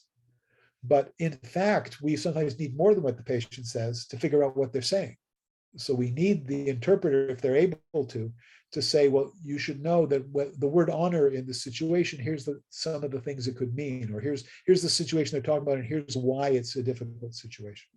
So that role, and sometimes as a separate person in our work, we call a culture broker, because they're not interpreting language now, they're interpreting culture.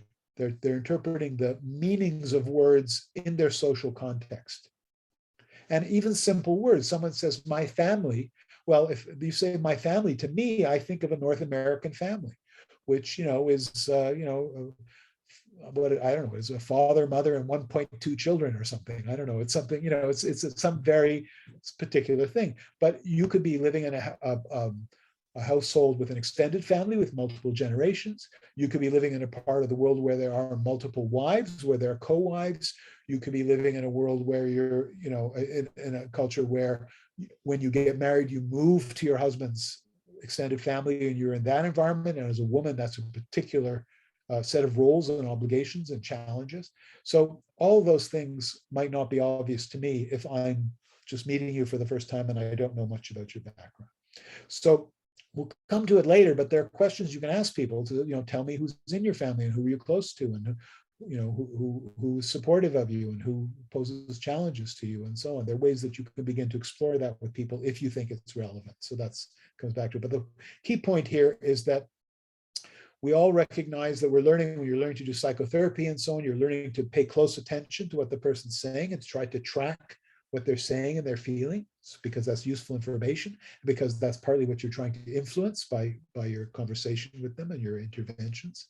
And you have a model of psychopathology in the sense of this person has such and such type of problems, so maybe they react a little bit differently than somebody else. Maybe this person has a personality disorder or a problem with attachment, so that they're exquisitely sensitive to failures of paying attention to them, to failures of empathy, that they're going to feel that as a kind of assault on them in some ways. So you need to know that. All that kind of knowledge that you can get through studying psychopathology and studying psychotherapy. But also this third dimension of the social context, which is usually explained and expressed through stories. I mean, how do you explain to somebody, well, here's what honor means in in Northeast Bali? Well, then you have to tell a story of a certain kind of situation, a certain kind of expectation, the way the scenario is supposed to unfold, and then the way it can go wrong. And once you've told that to somebody, even somebody who doesn't know that culture, they would have a little bit of a glimmer. They would not know the full story, but they would say, okay, I'm beginning to see how that could be very difficult and how that would pose a particular challenge for someone. So that's the currency, that's the way that we can educate each other. And just as an aside, I'll say there is a movement within medicine and in psychiatry toward what's called narrative medicine, which basically recognizes that, stories are very important for each of us in terms of how we think about our lives, but also very important culturally and socially in terms of how we describe how the world's supposed to be.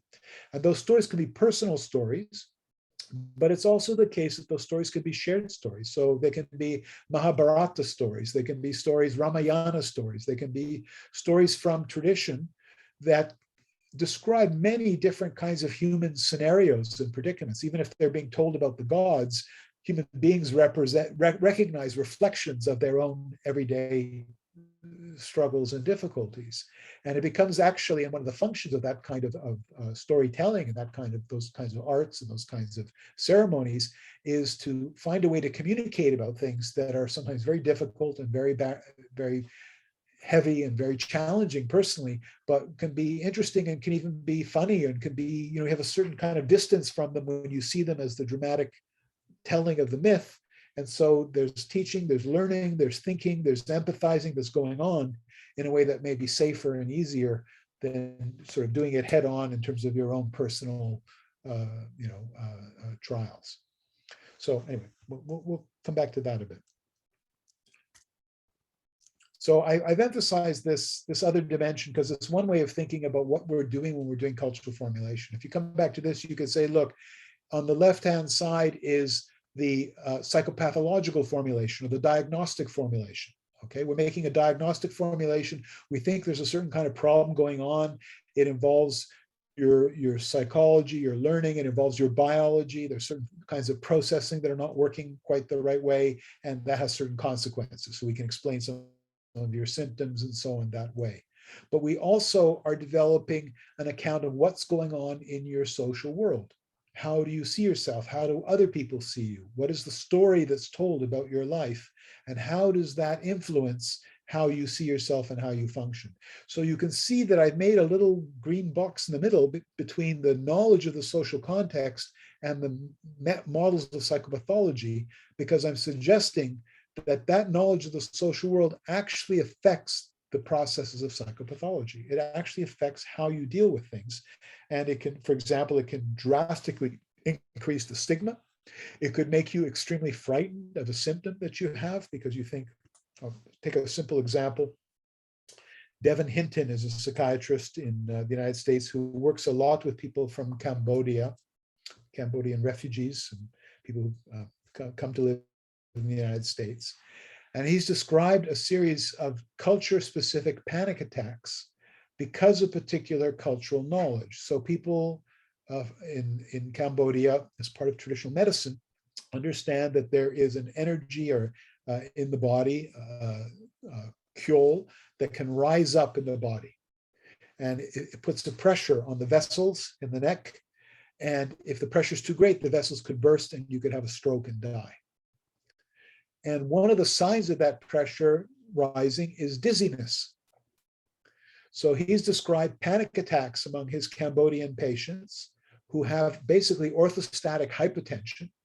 That is, they stand up suddenly and they get dizzy for a moment, right? Maybe they spent too much time in bed. Maybe they had a long illness and spent too much time in bed, or they've been, I don't know, playing too many computer games. I don't know. But anyway, they stood up and they get dizzy for a moment and they think, oh no, I'm having Kyul is rising. I'm going to have a stroke. And they have a panic attack. Orthostatic panic attacks are not common in the non-Cambodian population in North America. It's not a usual reason.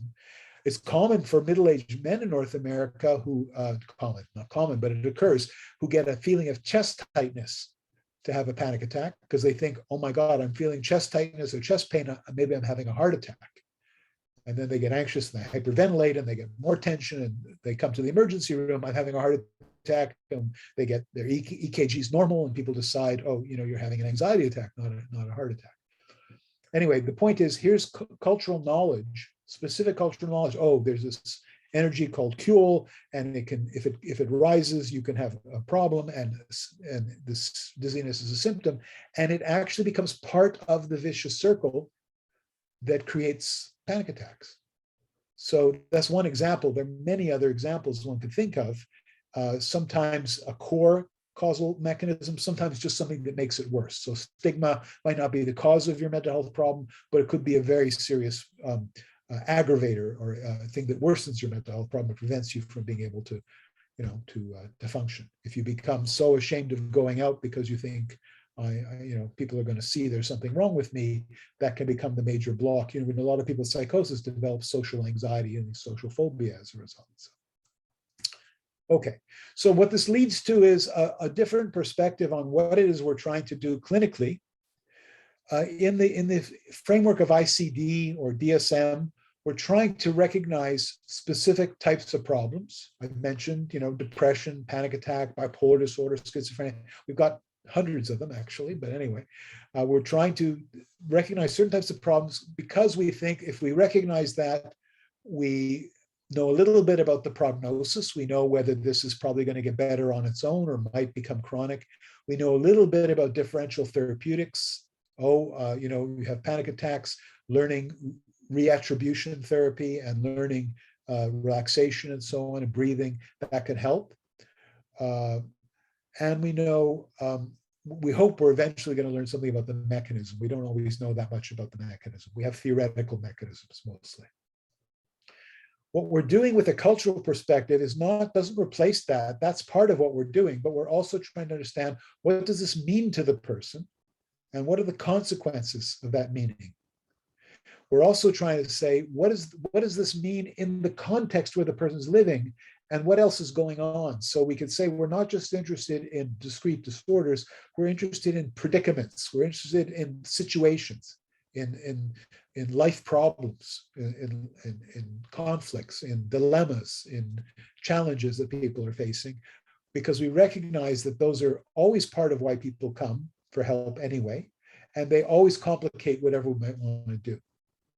Somebody could have depression, you say take an antidepressant. By itself, it may not be enough. There are other things that you have to pay attention to, starting with simple things like, can they afford the medication?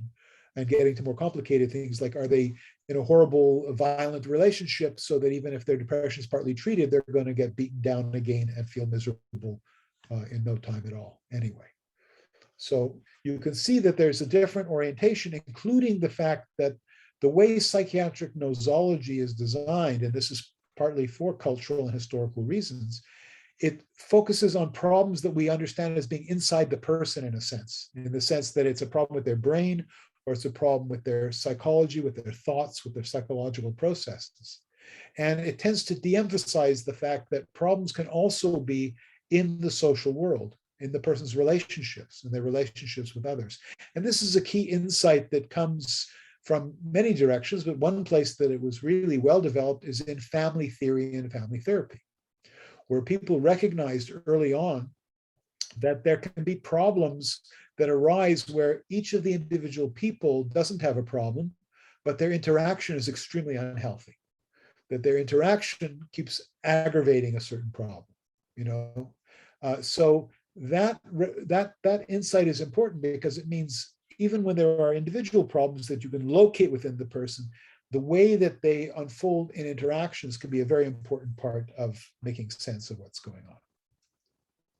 Now, how we get entry into this person's experience, their life world, their social context, the systems that they're part of, is really, as I mentioned, through focusing on the person. And there is a movement now for person-centered healthcare, which is in a way trying to push back on some of the tendencies that have happened in psychiatry and in family medicine and so on, which is that medicine, it tends to be biomedicine, tends to be very much disease-centered. That is, we're trying to treat the disease, not the person. The joke is that we fixed the person's electrolytes, they died in a perfect electrolyte balance, because we sort of lost sight of the actual person, what was going on. We focused in on one part. So there's always a risk that we'll focus on we discovered a problem, we know something about it, it's an interesting problem, we have tools, but we're losing sight of the whole person. So we want to step back and say, look, diseases occur with people, and people have other things going on. They have other things in their body. They're not just one organ system. They have all these things that are interrelated, but they're also part of a family. They're interrelated in a family, and the families in the community, and so on. And all those are also ongoing.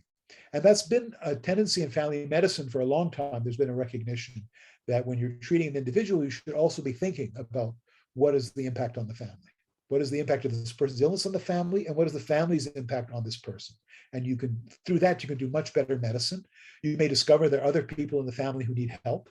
It's common in psychiatry that somebody comes to see us, and as they start telling the story, we realize, there's other people in this family who are in trouble. It's very common in child psychiatry. A child is brought, and then you discover early on, this child may or may not have a serious problem, but this parent has a very serious problem. We better figure out something to help out there.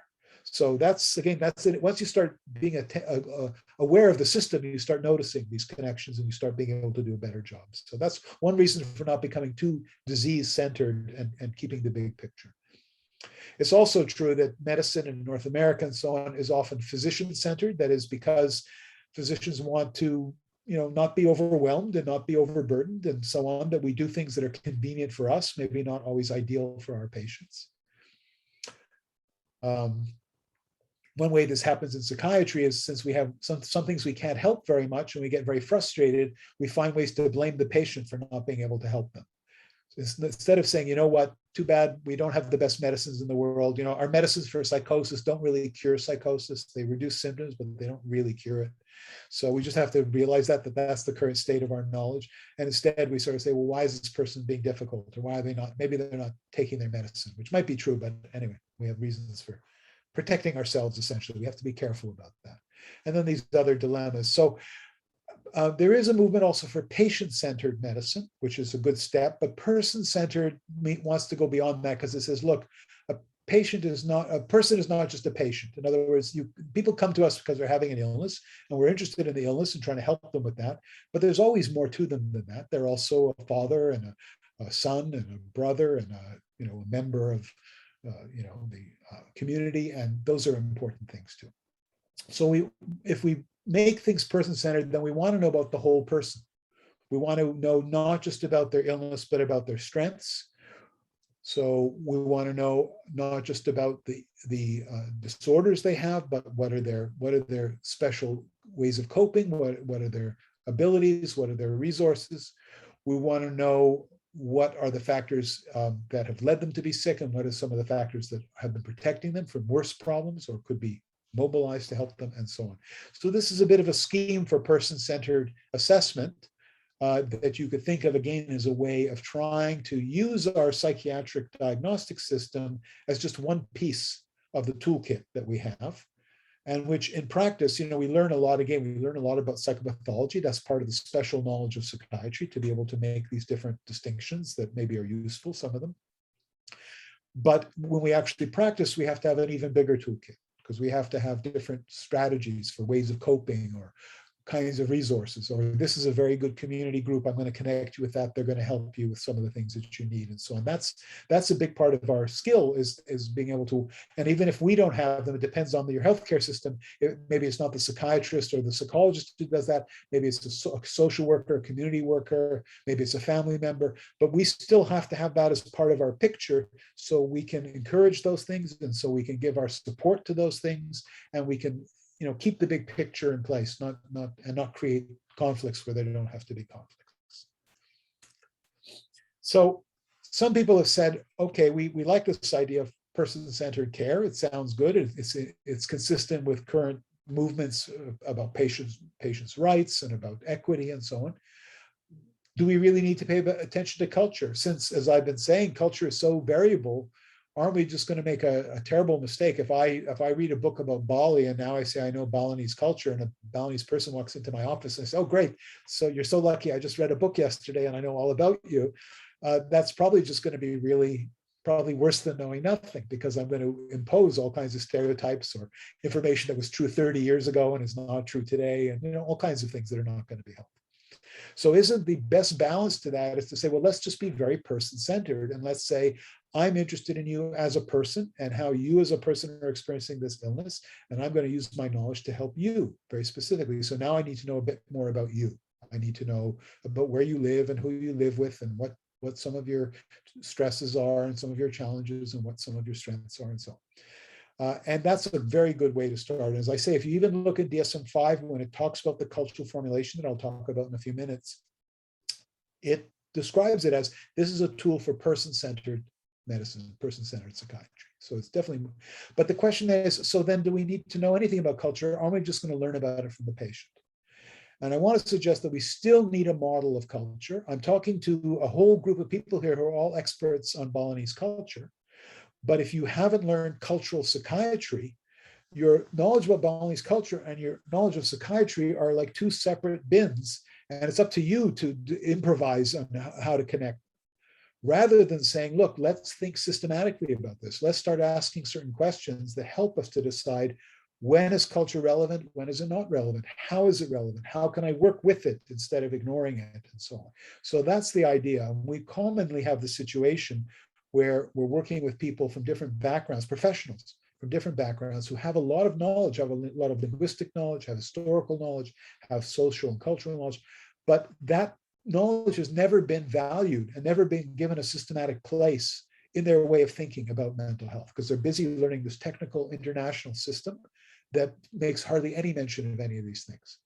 It's all off to one side, where it's there, but it's in the most abstract way, and it's not clear at all how it would be connected. So that's the challenge. And if you say, so what is culture? How does it make a difference to know about culture? It means that you know things, or you can inquire about things that the patient might not know about or might not talk about, because they may not realize where they are in the social system exactly. In other words, they might be experiencing certain kinds of inequality that they have not thought about very much. They're not a political activist. They just accept this is the way the world is. This is how it works. That, you know, because I said earlier that culture is taken for granted. It's the way things are. It's not something you stand back from and say, gee, why do people do things this way?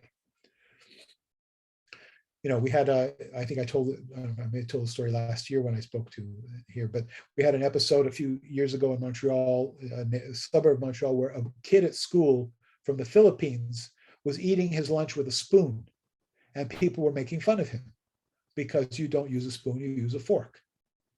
So here's a trivial cultural thing, right? I mean, it's not particularly important, it's not sacred, it's not whatever, but it got this kid into trouble, not just because of what he doesn't know about you're supposed to use a fork, and what his parents don't know, because they're just giving him a good lunch and giving him the right thing to eat his lunch with, but because the other people around him, the students, don't know, hey, you know, not everybody eats with a fork. People use chopsticks, and people use their hands, and people, you know, it's just for different in different places, and that's the correct way to do it in that place.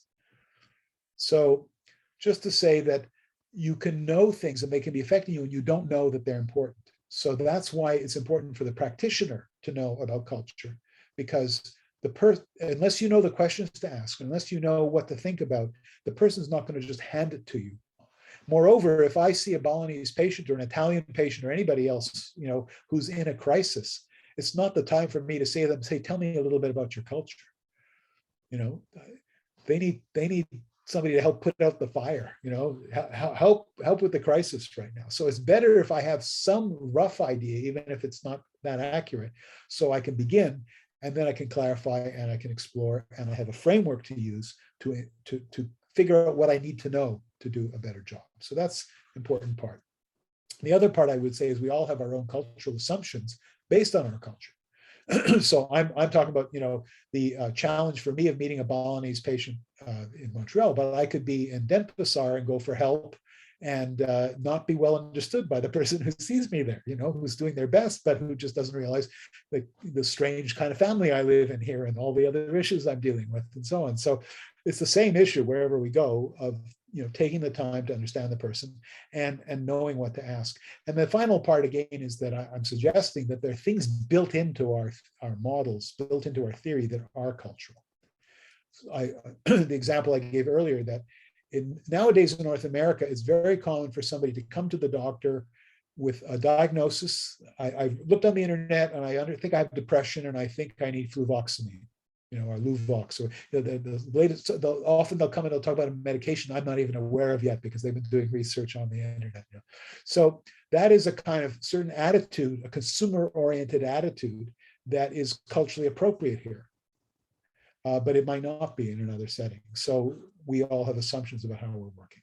Okay, let me move forward a bit to get to this issue of cultural formulation, because I want to leave lots of time for discussion. We can certainly cover everything. So this is a slide, a couple of slides I have here. And again, I've sent some of these papers I sent you. I'm happy to send the other ones. There's a long bibliography. You can actually find almost all my papers online easily by going to ResearchGate or whatever.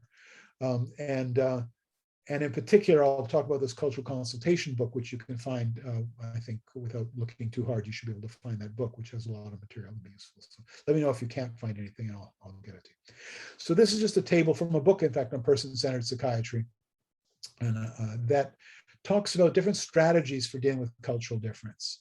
And each of these approaches has certain strengths and certain limitations. So it's worth thinking about them, because you could see the ideal situation, we would use bits of each of these depending upon, you know, the place we're working in the community and so on.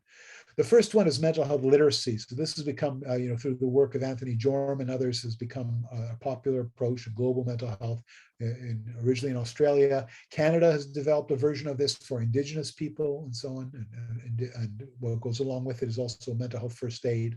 The basic notion is that most people in most parts of the world are not aware of the kinds of models that we've been talking about, or, you know, in psychiatry.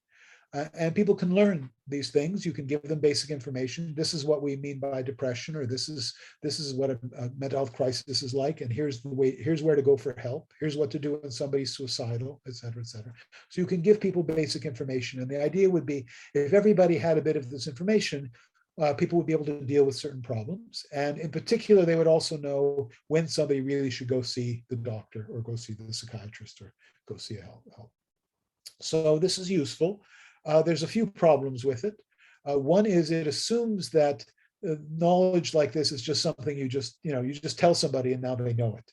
And that's not how knowledge about illness, or really important knowledge, usually works. I mean, we all learn things. People, you know, read books and watch TV and listen to their neighbors, but our knowledge is embedded in a web of meaning. So certain things make sense to us and certain things don't particularly. So it's not so easy. If somebody believes that this kind of problem, where somebody starts acting really strange, it might be because a spirit is inhabiting them. It's not so easy to just talk them out of it. You can say, well, we think this is a chemical imbalance in the brain, or some other story, but it's not necessarily going to just one automatically replace the other, because knowledge and ideas are embedded in networks of meaning and values that people have, and social practices and so on. So this approach has a bit of a naive view of what knowledge is, even though it's true, we're all learning all the time, and, you know, mental health ideas are circulating globally and so on. So it's not, you know. The other issue is that there have been certain assumptions about how this would work that have not turned out to be true. So one assumption was, if we can get everybody to think about mental health problems as biological, that will reduce stigma.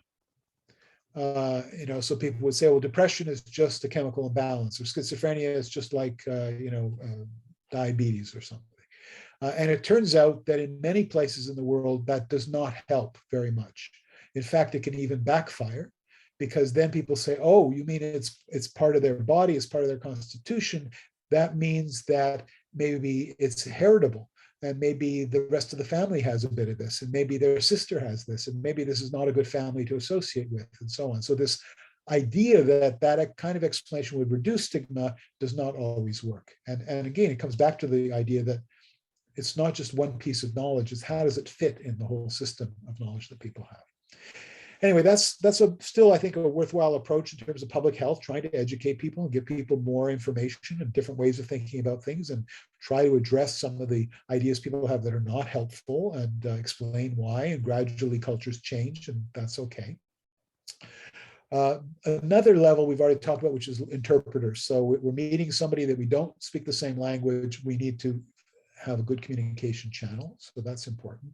And then I mentioned this next level, which is culture brokers, where we realize it's not just about language interpretation. We also have to be able to translate the meaning, the meanings in context, the connotations of words. So that requires more of a culture broker. In the United States, these cultural issues have sometimes been dealt with by ethnic matching. And the assumption is, okay, you're a patient from Puerto Rico. I will find you, you speak Spanish, I'll find you a Spanish-speaking doctor, and they will, a psychiatrist, they'll be able to talk the same language and they'll understand your culture. Even better, of course, Spanish-speaking could be anybody from Central or South America. So I'll get somebody from Puerto Rico, so then they really know your own culture. And again, this can work, it can be helpful, it's not practical. If I take my prototypical Balinese patient, I have to say, I don't think I've ever seen a Balinese patient in Montreal. I mean, it's not a favored place for people to migrate. This is primarily a French-speaking place. Maybe that wouldn't be the first choice of somebody who was making a migration plan. But anyway, the point is, even if I did see someone, I guarantee I would not have a psychiatrist here from that background, and that's true of any new group that's migrating. They don't have professionals. Or the professionals come and they can't get a license to practice and so on. So ethnic match is not often very practical. But ethnic match is also not perfect for the reason I said earlier. If you have cultural knowledge, let's say you came from Puerto Rico and now you're asked to see a Puerto Rican patient. But in your training in psychiatry, you were taught, oh, that Puerto Rican stuff and that thing that people believe, that's very old fashioned. We now know it's not that at all, it's this. And in the process of doing that, you start feeling embarrassed about, the people from your village and how they talked about things. And now you want to distance yourself from it. And in fact, it embarrasses you. And you just, you see somebody who's very traditional, let's say, it becomes challenging for you. It becomes a problem. You sort of don't know, you don't feel comfortable talking to them that way. So if you don't have a way to use your cultural knowledge and to respect your cultural knowledge, you can't make the best use of it in engaging with people. So ethnic matching itself is not perfect. It's also the fact, again, that you could be from the same culture, but you could be a man instead of a woman. And there's certain things that men don't say to women. Or you could be Muslim rather than Buddhist. And there's certain things that you don't say to a person, who's not of your religion, and so on and so forth. So matching is rarely perfect, and it's not the whole solution. So that gets us to this general idea that we need to have general cultural competence, and that might include adapting our interventions to people. It would include some of the ways of thinking that I've been describing, of trying to understand the person in their own life context, and it would mean adapting the system itself so that it's culturally competent, which means that you have consultants available. Maybe you don't know the person's religion, but you have a good relationship with an imam who is willing to help out and help you understand or help the patient understand what needs to be done. So you collaborate with people who have that knowledge. So there are a whole bunch of ways then of trying to be more generally culturally competent to deal with the diversity of people that you're working with. And that speaks then to this level I mentioned already of the sort of cultural safety, that it has to be okay to talk about these things. If it's forbidden to talk about it because it's, people have a negative attitude about religion, or they are a particular religion, or some other issue, then you can't engage with it. So it has to be safe to talk about these things. You have to make it safe for patients to talk about these things. And finally, what we're going to spend the last few minutes talking about, the idea that you can then formulate a case in cultural terms. I won't talk about this now. I think I've already made this point. I've made this point also. So let me talk a bit about cultural formulation, and I'll do it in the context of the cultural consultation service, which is really where we developed this approach to cultural formulation that I'm going to be talking about, but that now is represented in a simple, easily usable form in DSM-5. So I'm going to talk to you a bit about that. And some years ago, this book, as I say, you can get a hold of easily, and let me know if you can't get it, and I'll help you get connected with it. And this describes how we set up this clinic and how it functions. It gives examples of formulations in depth, and it talks about all the different dimensions we've been talking about. And we still have this service at our hospital, and it serves as a teaching and research service. We see small numbers of patients. And the point is to use outpatient consultation to help primary care and mental health practitioners do a better job with diverse patients. So people get referred to us. This is the psychiatry department that I work in, not very far from here, a 20-minute walk from where I'm sitting right now. Behind it is part of the main hospital. And people get referred for an assessment. And first we talk to the referring clinician to say, okay, what's the issue? What are you having trouble with? What's worrying you? And so the person may say, well, I don't know, I can't diagnose this case. The person's expressing strange symptoms. I don't know what's going on. We're not communicating well, or I don't know what to do for them, and so on and so forth. So we kind of get a sense of what the problem is. And we focus then on the person's predicament, not just their diagnosis, but what is the social situation they're in. We consider not only the patient, but the doctors and the institutions all as part of a cultural system, because sometimes the problem lies not in the person, but in their relationship. The person is experiencing racism in the healthcare system, or the person is a newcomer who really doesn't understand the healthcare system at all. Nobody's taken the time to explain things to them. I mean, very basic things like that can have huge effects on people. And then we try to understand culture both as the things people can tell us, but also the things that they might not be able to tell us, but they can show us. This comes back to my grandmother example of culture. You know, my grandmother had many wonderful recipes. I'm sure your grandmothers also had many wonderful recipes. But if you asked her for the recipe for something, she couldn't tell you the recipe. It wasn't written down like in a cookbook. It was something she knew how to do when she was in her cooking place, in her kitchen. Because she had certain spices and certain tools and certain things, and there was a certain sequence that you did things in. So this is embodied knowledge. And a lot of cultural knowledge is embodied knowledge. It's not something you can tell to somebody unless you're, college educated and like to write books about things. It's stuff you know how to do when you're in the right situation with the right people, with the right cultural affordances. So that's hard to communicate. You have to observe that, and that might require a home visit with the family, or watching the family interact, or asking for help from someone else who knows more about that. And we're especially interested in issues of power and position and interaction and making sense. And we use these consultations not only to help improve the diagnosis, but also to think about the healthcare system. This slide is unreadable, so don't worry about it. I'm going to show you a simple version later. But this is basically an expanded version of the outline for cultural formulation in DSM-5. I'll show you the outline in a moment. That basically is like a list of topics that of information we try to collect to do a cultural formulation. I'm going to show you that in a moment.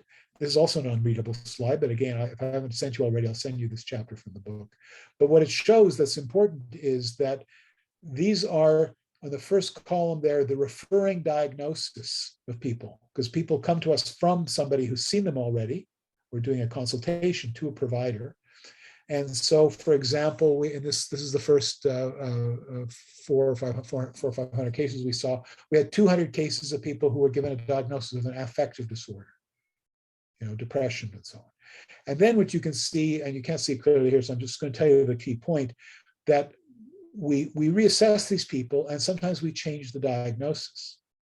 And in 50% of cases, we change the diagnosis. So that's pretty striking. Here are people who've seen already a mental health practitioner, or a family doctor, and half the time we're changing the diagnosis. Why is that? Well, the biggest reason is because we're using interpreters. That people are doing diagnoses with not enough information, and they're looking at something, and somebody seems strange, and they're calling them psychotic. Whereas when we talk to them, we decide, no, this is a dissociative experience. they're hearing ghosts talking to them, and in their culture, that's not an uncommon experience if you're bereaved or you're experiencing grief, or if you've been traumatized and so on. So we don't think this is psychosis. We think this is dissociative. Maybe it's grief and dissociation, or PTSD and dissociation. Anyway, that's one example. There are many other examples. Sometimes it's the other way. People are justifiably, I think, very wary of making personality disorder diagnoses when they can't communicate well, when they don't have a lot of information. But we spend a lot of time with people. We talk to them, we talk to their family. When they tell us, this person's had difficulty since they were a child or since they were a teenager. And it's always been the same kind of problem. They're always getting into trouble and doing this and doing this. And so we can say, okay, well, that's kind of what we mean by personality disorder. This is some long-standing, developmental problem that is interfering with their social functioning. So we're able to make a different kind of diagnosis. So as I say, it ends up that we make a new diagnosis in about 61% of cases. Sometimes it's changed diagnosis, sometimes it's adding another diagnosis that was not considered, and so on. And it's partly because we're getting more information, but it's partly because we're interpreting the information in cultural context. We're not just getting information about the symptoms, we're getting information about what they mean and what they mean in that person's context. The other thing we get is not diagnoses, it's elements of cultural formulation. This slide I will try to read for you if you can't read it. These are the common themes in cultural formulation. So we're making a cultural formulation now where we're saying, what do we think is going on here? What is the problem? In addition to the diagnosis. So what is here? Family systems problems like family and couple conflicts, changes in the configuration of extended family, people who migrated and now they don't have certain people and it's really disrupted the family functioning. Intergenerational issues. People have migrated and the children, teenagers are becoming very westernized Canadians, and the grandparents are tearing their hair out in horror at how their children are acting and so on. Family honor and obligations. So this again relates to different family systems, codes. Exposure to trauma and violence. So again, because about a third of the cases we see are refugees. So a very high proportion of people who had terrible violence in their history or along the way of trying to escape. Domestic violence, effects of violence on childhood development, post-traumatic stress disorder, depression, and other sequelae. So, the effects of violence are not just psychiatric disorders. They can be other things. They can be mistrust. They can be, loss of meaning and direction in one's life, and so on.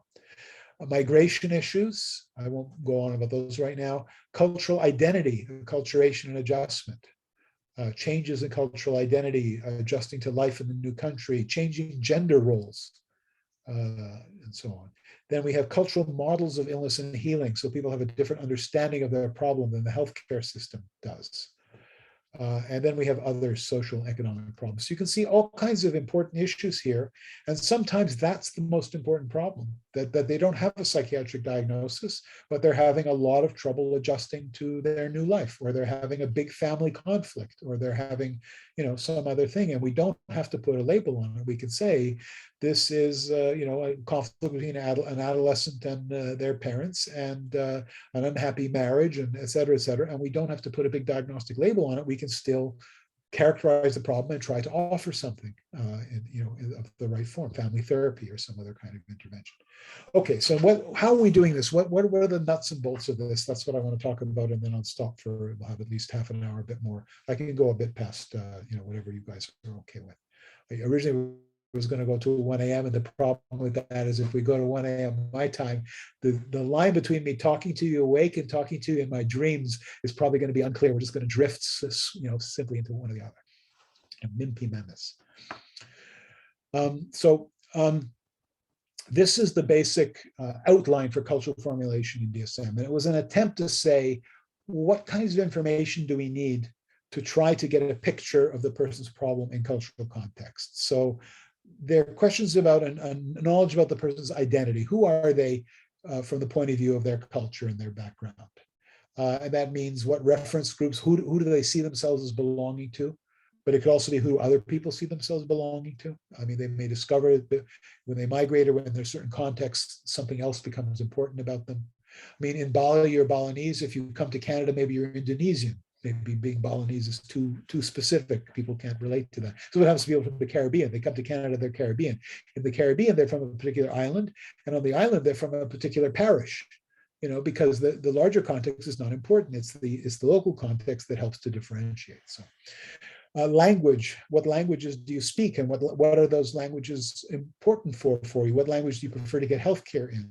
What language did you speak as a child? Do you speak a different language? Did your language change in your life so that actually your memories and your sense of identity even have like strata, they have layers, because maybe you've lived different parts of your life in different ways. My daughter went to, although we're English-speaking family, my daughter went to French immersion school, and she learned to read in French before she learned to speak in English. So she actually had vocabulary for certain things that in French she didn't know what the English words were, because she was studying geography, let's say, in French. So, she's going to have a slightly different organization of her knowledge than I am going to have. And that may affect the way she thinks about certain things. I'm talking just about less important knowledge, but when it comes to emotionally important knowledge, these differences could be very significant. Okay, we won't say more about that. Cultural explanations of the illness. So that's the second part, is how does a person understand their problem?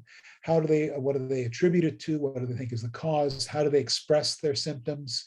What do they think is the right form of help for what they're doing? What kind of expectations they have for that, and so on. The third dimension is factors related to their environment, to the stressors and supports in their environment, and to their level of functioning.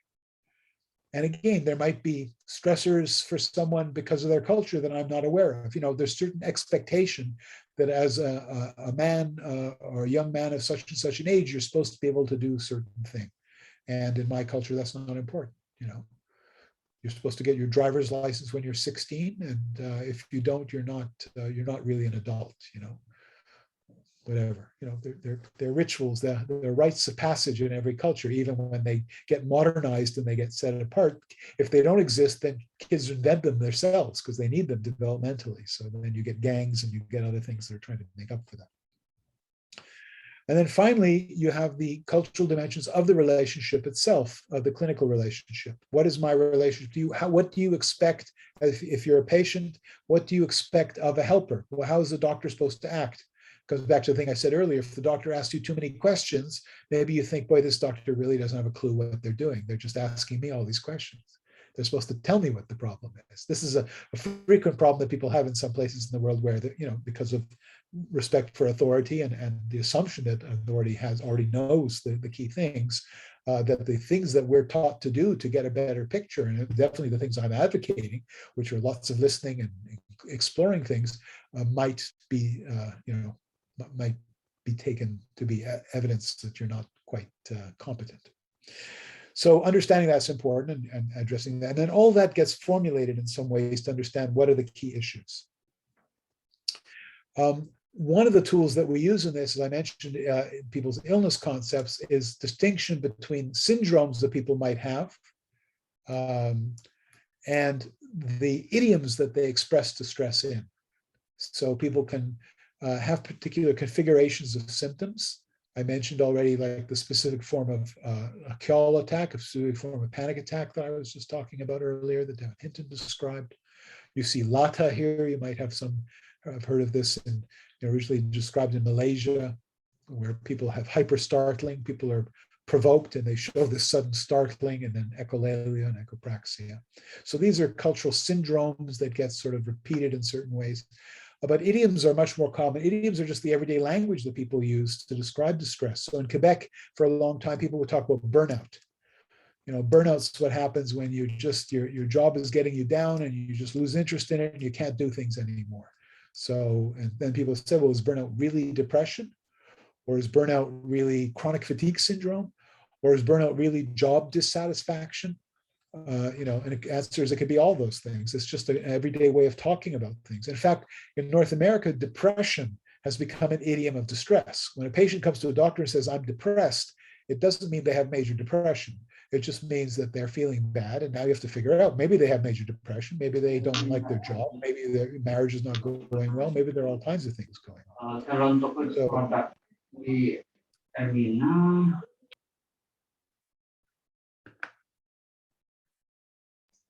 Excuse me, there's a interruption. Okay, no problem. Almost done. I just want to say a few more things, and then we'll have time for discussion. So, okay, so these are some of the distinctions that we can make in this thing. Now, the outline for cultural formulation existed from DSM-4 actually, but it was hardly ever used by anybody, and it was in the appendix at the very back of the DSM-4. I bet most people probably never even looked at it, and I don't think people knew what to do with it very much. So one thing that happened in DSM-5 was we created a cultural formulation interview, which was really meant to say, look, here's some simple ways to try to collect this information. That's the first step in making a formulation. It's not a formulation, it's just a bunch of information, but now you can use that information to make a formulation. So the first step is, how do we get that information? So we created this 16-item questionnaire. It was an interview, I should say. It was tested in different parts of the world. Here's some of the places where it was tested. It's in DSM-5. It's also available. I'll show you where you can get it online. I can send it to you. There's also a book that's just on the DSM-5 cultural formulation. So it goes in great detail. And again, you can get access to this. I think I sent you a chapter of that again for readings, or 2 chapters. And what the interview looks like, well, there's a preamble that explains that it follows a person-centered approach to cultural assessment by eliciting information from the individual about his or her own views and those of others in his social network. This approach is designed to avoid stereotyping. So again, the point is, what does the person think is going on? What are they worried about? What do they think would be helpful? So it's part of the cultural formulation. It's the patient-centered part, patient's point of view. It's not the whole thing, because there are social determinants of health, as I mentioned, that the person might not be aware of or might not want to talk about, that you still need to consider. But that's the part that this interview collects. And it has a series of sections. Again, it's hard to read here, but it begins, and it's divided in 2 columns. The important thing is that on the left is the explanation, is the rationale. What are you really trying to do? On the right is an example of how to do it. And the left part is more important. It's more important what the goal is. How you do it is going to differ. It's going to differ. First of all, if you're doing it in a different language, it's going to have to be entirely different. But it may differ for patient to patient because of what you already know, or how you're trying to explain things to the patient, or where you are in the conversation. So it's more important that you know what the goals are.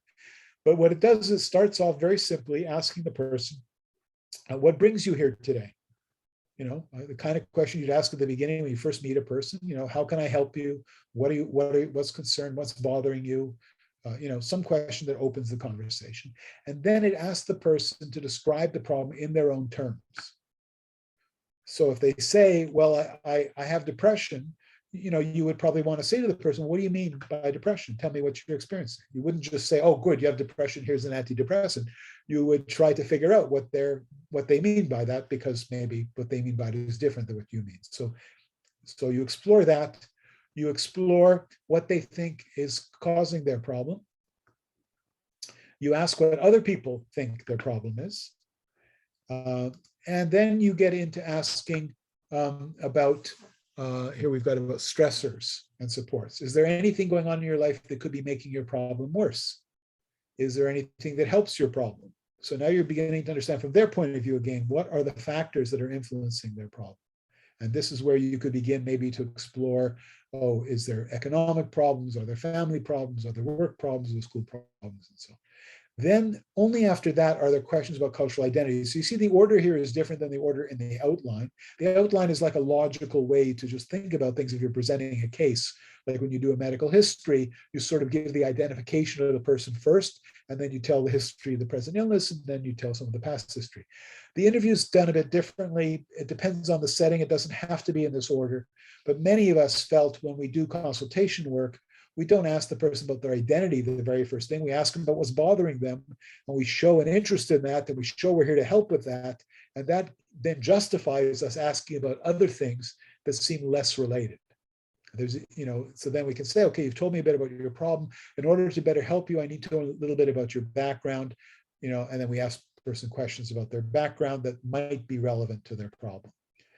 Then there are questions about their coping and help seeking. Have you Have you tried, what have you tried to do to help this problem?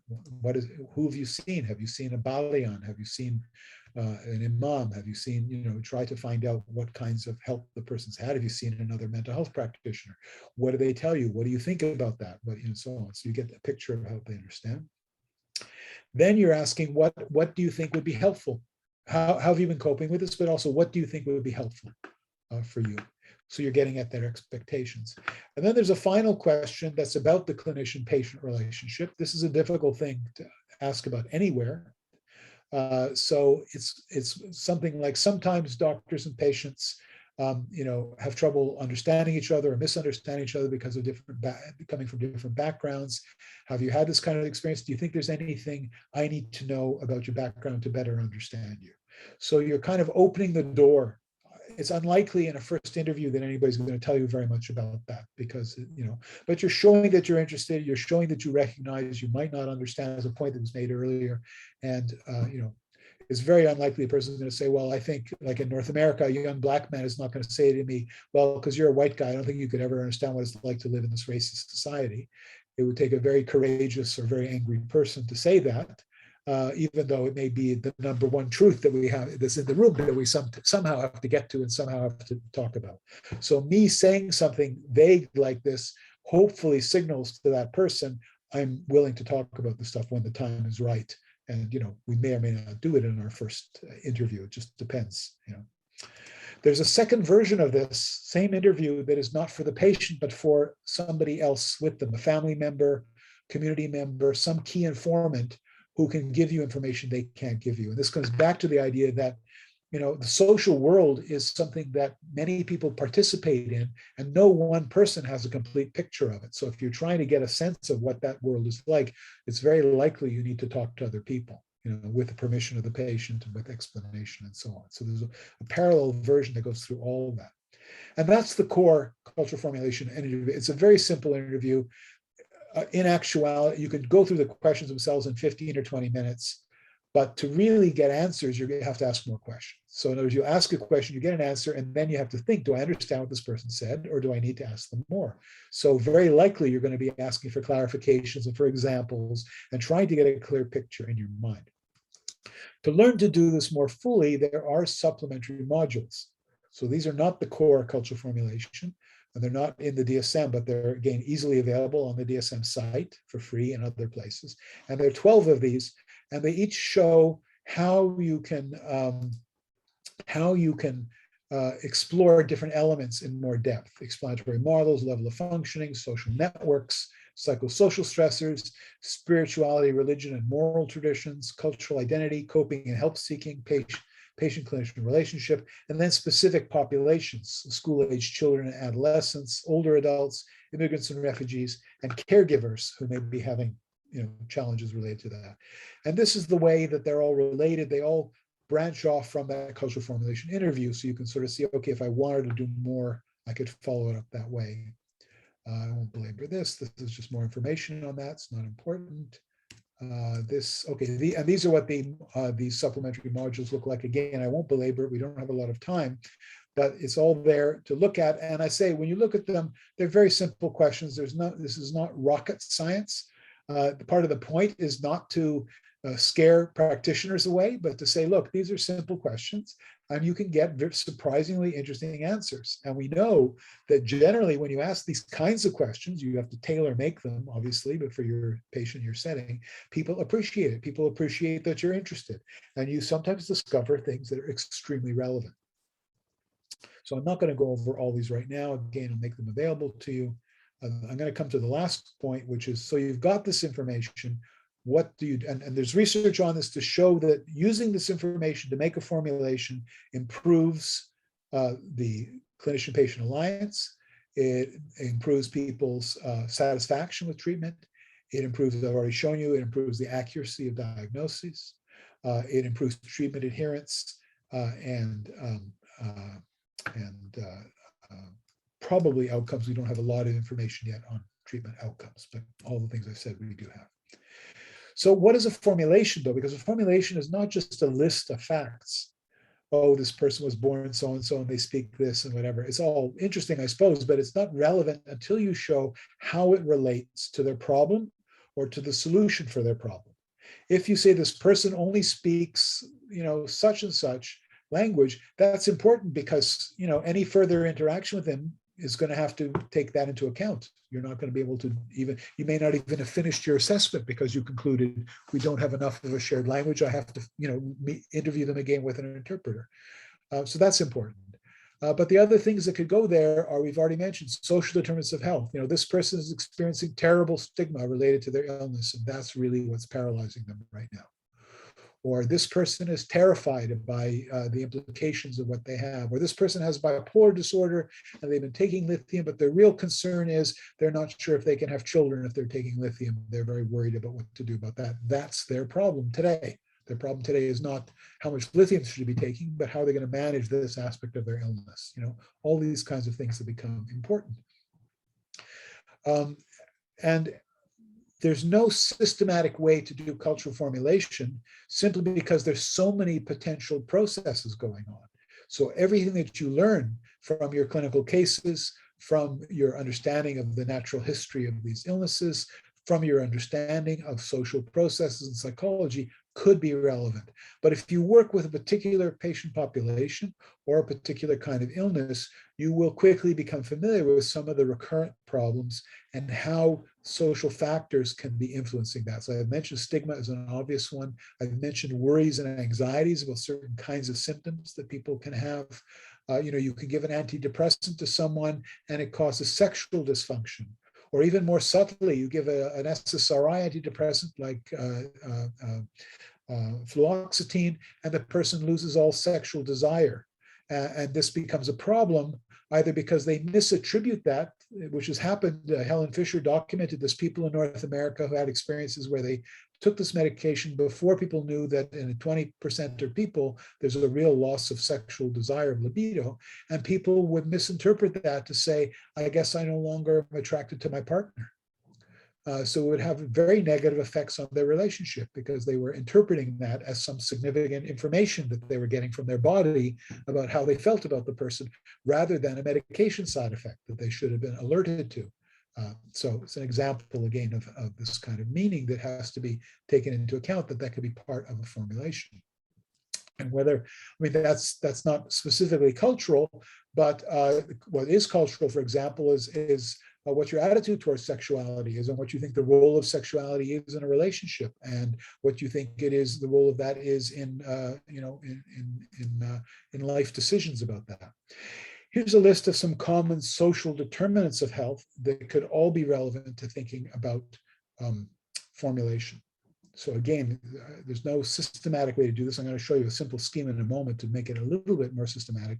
But everything that you study in relationship to the kinds of social influences on mental health problems could become another partial model that you use in making a formulation. Now, the problem is, of course, if you start saying, well, what's affecting what, you get a diagram like this. This is like a simplified version of what might go on with somebody who's lost their job and is depressed and is coming to the doctor for help with depression.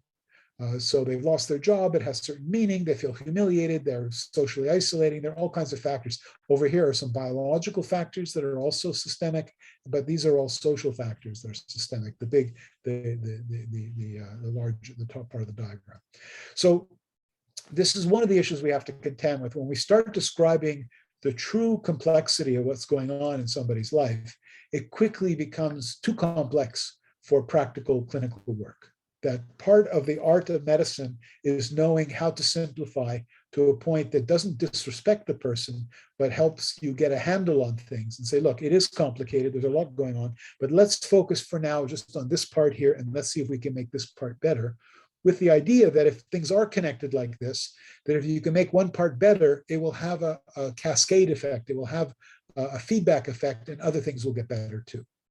You know, if a person is, because they're depressed, is very withdrawn and not going out into the social world, if you can do behavioral activation and get them back out into the social world, they will get more social reinforcement and maybe become less depressed.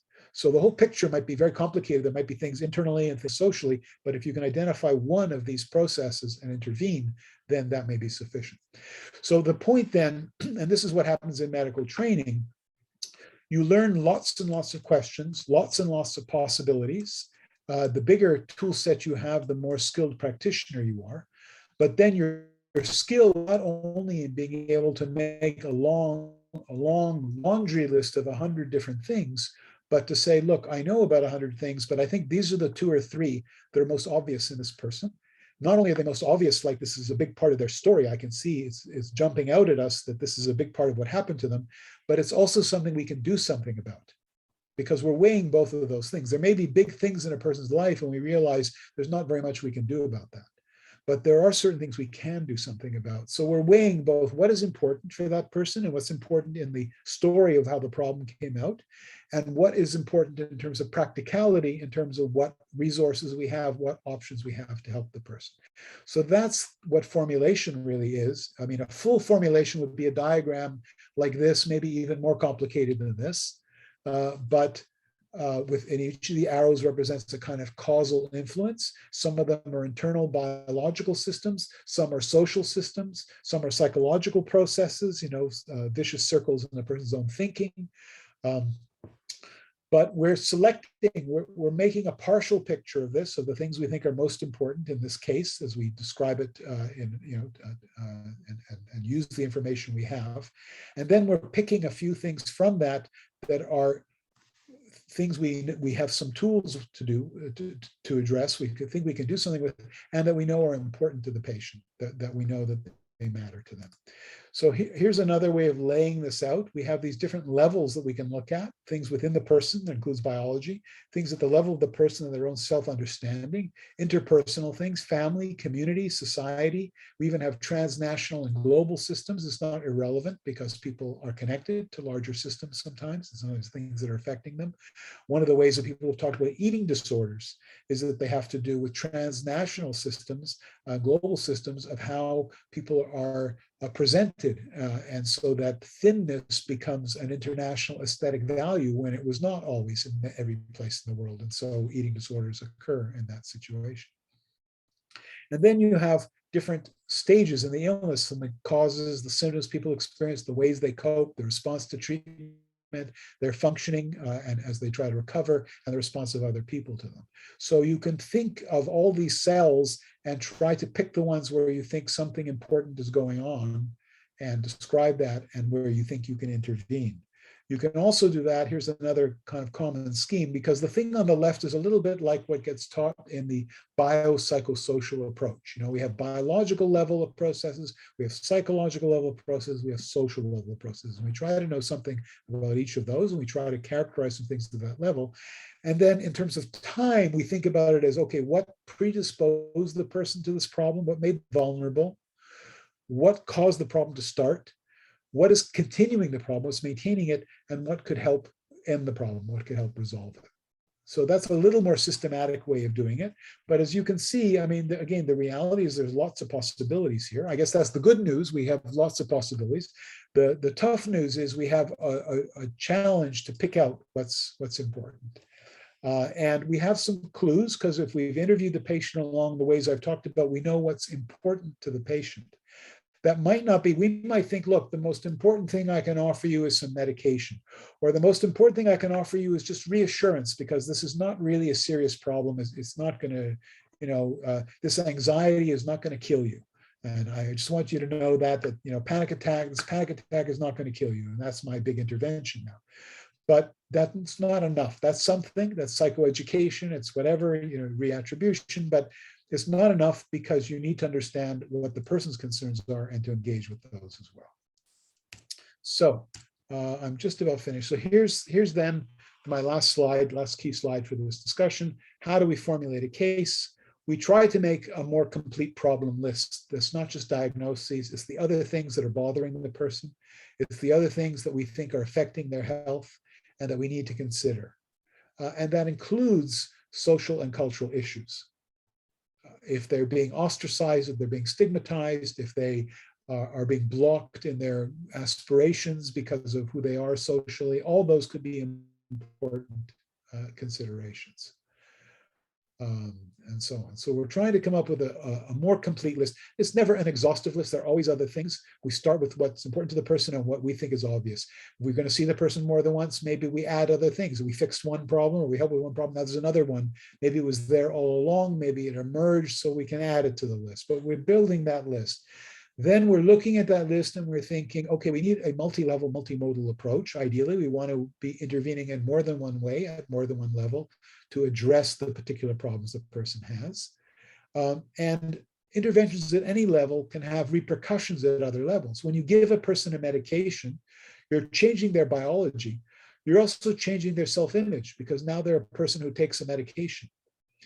You're also changing how other people see them because now they're a person who takes a medication, maybe has a diagnostic label. Those are all interventions for better or for worse. I mean, it may be good because now people say, oh, okay, I know they have a problem. Please be kind to this person. They're having a nervous problem. And, you know, we have to be kind to them and while they take their medication. Or it's the opposite. Oh, I always knew you were not right in the head. Now I don't have to listen to you anymore. So we need to think seriously about the consequences of our diagnoses, because even a label, a diagnosis is an intervention, sometimes a very powerful intervention. We need to think about it at that level. And that's why I say it's always multi-level, because we're just giving a person a diagnosis is already a level intervention at a psychological and social level, in addition to what it does to give an explanation for a treatment that we might give that works at other levels. And then with all these possibilities, these possible levels, again, I'm not trying to make anybody discouraged about how complicated it is, because we want to have options, but we have to pick the things that are practical, that are feasible, that work with the resources and the limited time and everything else we have. And we do something that's reasonable the first time around. Maybe it works. Hopefully it works a lot of the time. Sometimes it doesn't work. And the person comes back and tells us, hopefully they come back if they know we're willing to keep working with them. We don't, you know, we're willing to hear that it didn't work and we're there for them. And they come back and tell us it didn't work and we try to figure out why. And that's when it's especially good if we had a big list in the first place, because we say, okay, plan A didn't work. What's plan B? And I have there's another aspect of this problem. Or when I ask them why it doesn't work, now I understand, okay, there was their spouse reacted a certain way and that's having a consequence or something like that. We increase our picture of what's going on. And I guess that's the final point I would make, that when you go through medical school, you learn how to do a review of systems, right? Comprehensive review of systems. You learn lots and lots of questions about how to ask about kidney function. You know, how often are you urinating, and what color is the urine, and do you feel urgency, and do you feel pain in your flank? And we have all these questions that go with kidney disease, and we have all these questions that go with lung disease and so on.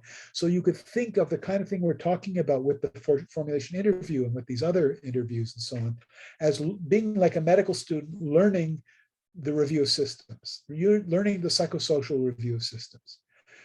You need to learn these long lists of things because that needs to be part of your toolkit. When you're a skilled practitioner seeing people with limited time and so on, you don't ask every person all 150 questions that you learned as a medical student. You do have the 150 questions available, but you decide, okay, this person seems to be having chest pain. Let me ask mainly about the cardiorespiratory system because that's probably where the problem is. So let me ask about that. And you'll narrow it and focus, right? But you have that other stuff in the background. And when you say, wait a minute, maybe this is actually reflux disease, maybe it's the gastrointestinal system, because something didn't fit, I'm going to switch to my other set of questions. So you could view these things that way. That is, don't get discouraged by the idea that there seem to be a lot of questions here, but to say this is a toolkit and you need a bunch of tools in your toolkit. And then when you're a skilled practitioner, when you need a hammer, you take out a hammer. When you need a saw, you take out a saw. If you only know how to use a hammer, then everything is a nail, even when it's not a nail, So that's what we want to avoid. We want to avoid the one size fits all practitioner who only has a hammer. And, sadly for the patient, everybody is treated like a nail, We'd much rather have the practitioner who has a big toolkit and is very refined and listens and says, okay, well, let me take out my tape measure here because really I just need to measure you because you need a new shirt and we're going to get you a nice shirt and you'll be okay, So I think that's the way to look at this. I'm not, as I say, I'm not trying to discourage anybody. I know I've used up a lot of time. I don't know, originally we were supposed to go longer. I'm happy to stay a while longer here. I did not estimate well in terms of my slides. I do want to answer more questions and clarify things. My last slides are just where to find more information. This paper that has a long list, we have a website that where you can find the cultural formulation interview and the modules, the other modules I talked about. You can also find those on DSM-5 and other kinds of information. This is a website we built for Canada for cultural diversity in health services, with the idea that people can go and find things right away for about different kinds of topics and stuff. So it's oriented more toward Canada, but you may find things there that are interesting, and maybe it's a way also to develop that in Bali or in Indonesia in general for people. So I apologize for, I planned to stop an hour ago. No worries, Rob. But yeah, please let's take at least a few minutes for questions. Thank you very much, Professor Lawrence, for the great presentation and sharing us your formulation and your systematic way of questioning the cultural, and also the closing statement that you mentioned. Don't just bring the hammer to our patient, but trying to bring a bigger toolbox. We already have some questions in our chat room. Maybe we'll extend our time another 30 minutes for question and answer. As we know, Professor Lawrence willing to spend the time.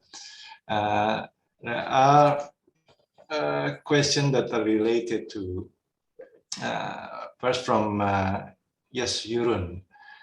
He asks about how, as a psychiatrist, we could use cultural approach as a factor to treat patient and not as a risk factor. And then the second, he asks how to put medication and therapy with an approach that is appropriate culturally to our patient. And then also, so can you say, yeah, how the first part. The first question, how as a psychiatrist we could use cultural approach.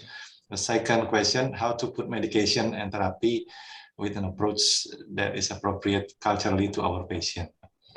Well, I think that the cultural, if you take a look at the cultural formulation interview, it really is a patient-centered approach. It's asking the person, what are you here for today? And however you ask that, depending upon where you're meeting them, how can I be of help? What do you think is going on? That's something we often don't do, right? Because we know what's going on. We're there to tell them. But to hear from them for a moment, just to better help you, I'd like to know what you think is going on and what the people around you think is going on.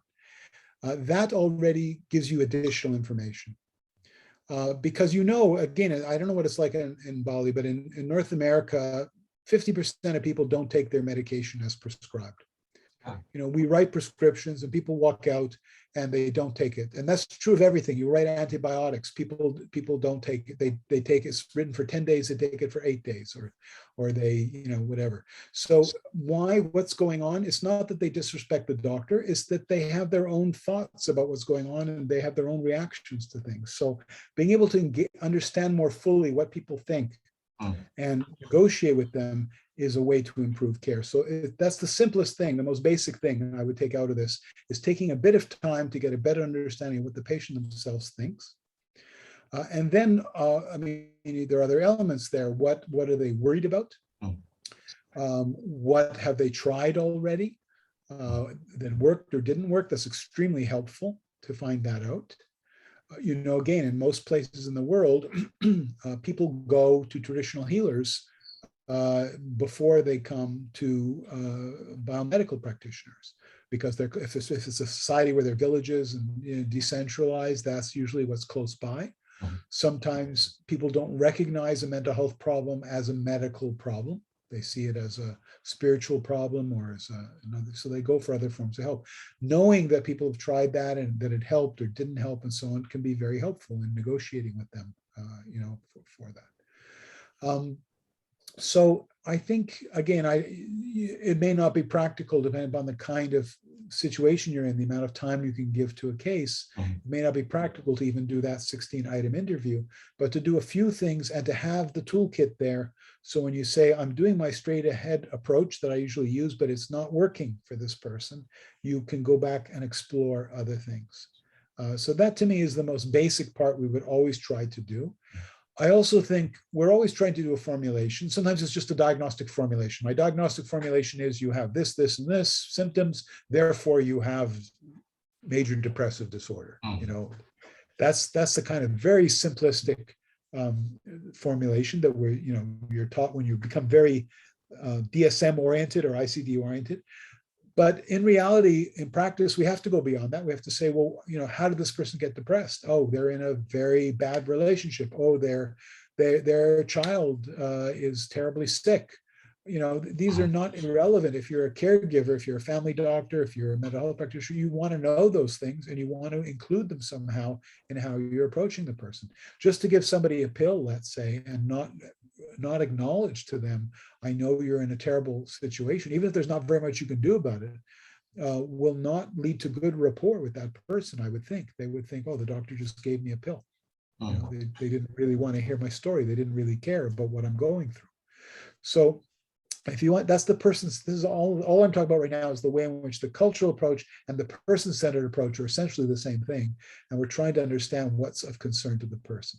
Now, the way the cultural approach becomes extremely important, first of all, I should say, if you're Balinese and you're working with a Balinese patient and you're paying attention to what are the proper funerary rites when someone dies and how was that carried out or not, and what is the burden on the family and all that, then you're already thinking like a cultural psychiatrist, but you're doing it within the culture.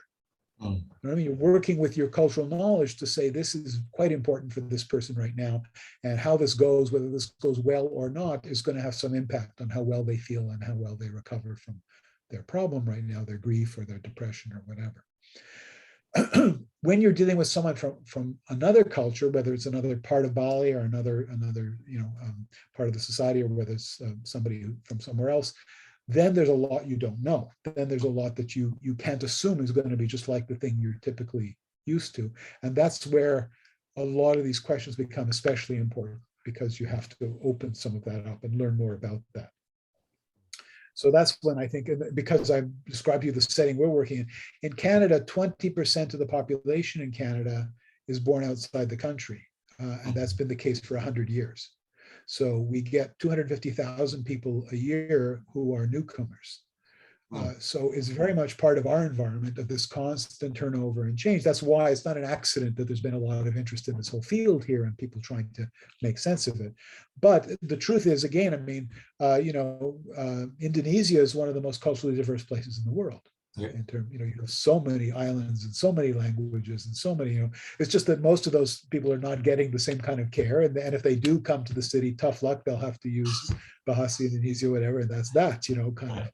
So, but I think, again, if you want to do a really good job, or you have a chance to work with somebody, that you could do a better job with some of this approach for sure. And I think for bigger groups, it's natural that people are going to say, well, we want better quality care. We want care that respects our values or respects our traditions, or that pays attention to our concerns. Okay, when you mentioned that Indonesia is very cultural diversity, maybe in relation with cultural formulation interview, why Indonesia is not included in the map? Why is Indonesia not included? Yeah. Well, there's no specific place that is or isn't included. In DSM-4, there was a glossary of culture-bound syndromes, and there were like 25 things there. And people misunderstood that was somehow like a collection of international diagnoses. And it really was not meant to be. There are hundreds of things there. So to pick hundreds, thousands maybe, to pick 25 things or 25 terms they were just examples. DSM-5 is even smaller number, again, because they are just examples. So it was really meant to say the key idea is cultural explanatory models, cultural idioms of distress, cultural syndromes. These are all useful ideas. And what they are depends on where you're working and who you're working with. And it has to be kept up to date too, because if we wrote something there 10 years from now, it could be wrong also for how things evolve. So I know we, in DSM-4, brain fag was listed. And brain fag, just to give an example, brain fag was described by my predecessor at McGill, Ray Prince, Canadian psychiatrist who went to work in Nigeria and found students who were going to college who were complaining of feelings of heat in the head and difficulty concentrating, and they said they had brain fag. Fag meaning kind of a British slang term meaning tired, fatigued. So he described this as a Nigerian or African culture-bound syndrome, brain fag. And generations of Nigerian psychiatrists were exposed to this. And then when we did DSM-5, we eliminated brain fag because I'll tell you why in a second. But one of the Nigerian psychiatrists I know who actually trained at McGill was so sad. He said, the only piece of Africa, the only piece of Nigeria that was in the DSM, you took out. This is a step backwards. But the reason that we took it out was brain fag is actually not a syndrome. And it's not even a Nigerian syndrome. Brain fag began in London in 1880 when people were complaining of too much mental work and developing brain fag. And it went to Nigeria as part of British colonialism. And it stuck there after it's dropped out of fashion in the UK, but it was still being used in Nigeria. But it was being used as an idiom of distress, not as a syndrome. In other words, it's people who are upset and suffering and describing it this way, but it's not a full-blown syndrome. And so we thought this is a mistake. We're instead of helping people to think more clearly about what's going on, we're reifying, we're creating new entities everywhere, new disorders. And there are some differences in disorders to some degree, but mainly there are differences in how people explain problems and how they express things. That's much more common. And people should not misunderstand those things. People should understand those as separate from, depression or panic attacks or hallucinations. They're not totally different. They're separate ways of understanding, ways of explaining that interact with that. So that was the reason for trying to make this clarification in DSM-5, where it tries to introduce these things. And it's not, it would be great if in DSM-6 we have Indonesian examples, but there's no way to do justice, obviously, to every place. And we just chose a few examples, and what we decided to do is have fewer examples and longer descriptions, because the concerning game is when you give a one-line example, it also leads to problems. There was a one-line description of czar, czar spirits, which there are many places in Africa where people have, in East Africa, people have czar traditions. So I actually had the experience in Montreal of a resident calling me in the ER saying, I have a woman from Ethiopia here and I think she has czar. Because he'd read one line in DSM. And the poor woman, was psychotic, and she was very psychotic, and she was saying all kinds of things, and he had decided, okay, she has czar. So you can do a lot of harm with a little bit of knowledge sometimes, Maybe there's Anyway, that's the 3 other questions that related to your explanation. You mentioned that the support of the traditional, like traditional healer. Here, a question from Dr. Osi. She asks, what if the traditional healer trying to say that, like you said, telling that the cause of the patient problem is from black magic, or not to take the medicine that psychiatric provide. So how to work or cooperate or ask the traditional healer to work together with the psychiatrist. The first, and then the second, and East Nusa Tenggara, East Indonesia, they have a situation where the family that more believe in the delusion, the psychiatrist said as a delusion, but the family believe this is a true thing, and more convince the patient to use this because the family have a spiritual power, and difficult for the psychiatrist to improve the patient inside. So how to deal with this? And then the last is when there's multiple times that psychiatrist found a patient with some to their culture. So how should we approach them without giving a negative thought or blaming the culture itself? Okay, all very complicated, very profound questions in a way. So I'll say a few things about them generally, like and trying to think about a little bit about the situation in Indonesia, but also examples that we've faced here. So the first issue is what happens when you have a traditional healer who tells the patient you should not see that doctor, or don't take that medicine, it's just poison, or you have to purify yourself. If you're going to get my medicine, you can't have any Western medicine or any whatever, So you get these kinds of reactions, and how do you work with that? So there are two layers to that. I mean, in terms of working with practitioners, with other healers, I think you can decide in some cases that you can have a relationship with a healer where there's mutual referral, because the reality is that some of those healers are going to find that they're people they can't help. And that's typically what happens in these situations, is that they try something, and if the person has a major psychotic illness or something, they often do not get better. And then the healer may give up on them, or may reject them, or there may be negative things that happen. So being able to create a referral process where the healer can say, help, and this has happened in some places where healers will say, we know this is not this kind of problem we don't deal with. We tell them to go to the city, go to the hospital, they'll be better off there. Because there is evidence that if it's a milder problem, sometimes the healers help, and they help because a problem would have gotten better anyway, or they help because they give a meaning for the problem, which is very reassuring, or they give the person something to do, that there are ceremonies that they can do, there are things they can do that will help them to feel calmer, to feel focused, to feel hopeful, all of which can have. I'm giving you my explanations as a psychologically oriented practitioner, but they have their own explanation within their system as to what they're doing, but we can have that sort of translation. We've had situations where I think of one story we had here where we had a young man with a psychotic illness from the Caribbean, and he was being seen by a psychiatrist who'd put him on antipsychotic medication, neuroleptic medication. And the family wanted to take him back to the island in the Caribbean where he was from to see a traditional healer. And the psychiatrist got extremely worried and anxious. And in fact, the family said, we're going to have to take him off the medicine so the healer can help him. And so the psychiatrist asked for a consultation from our cultural consultation service.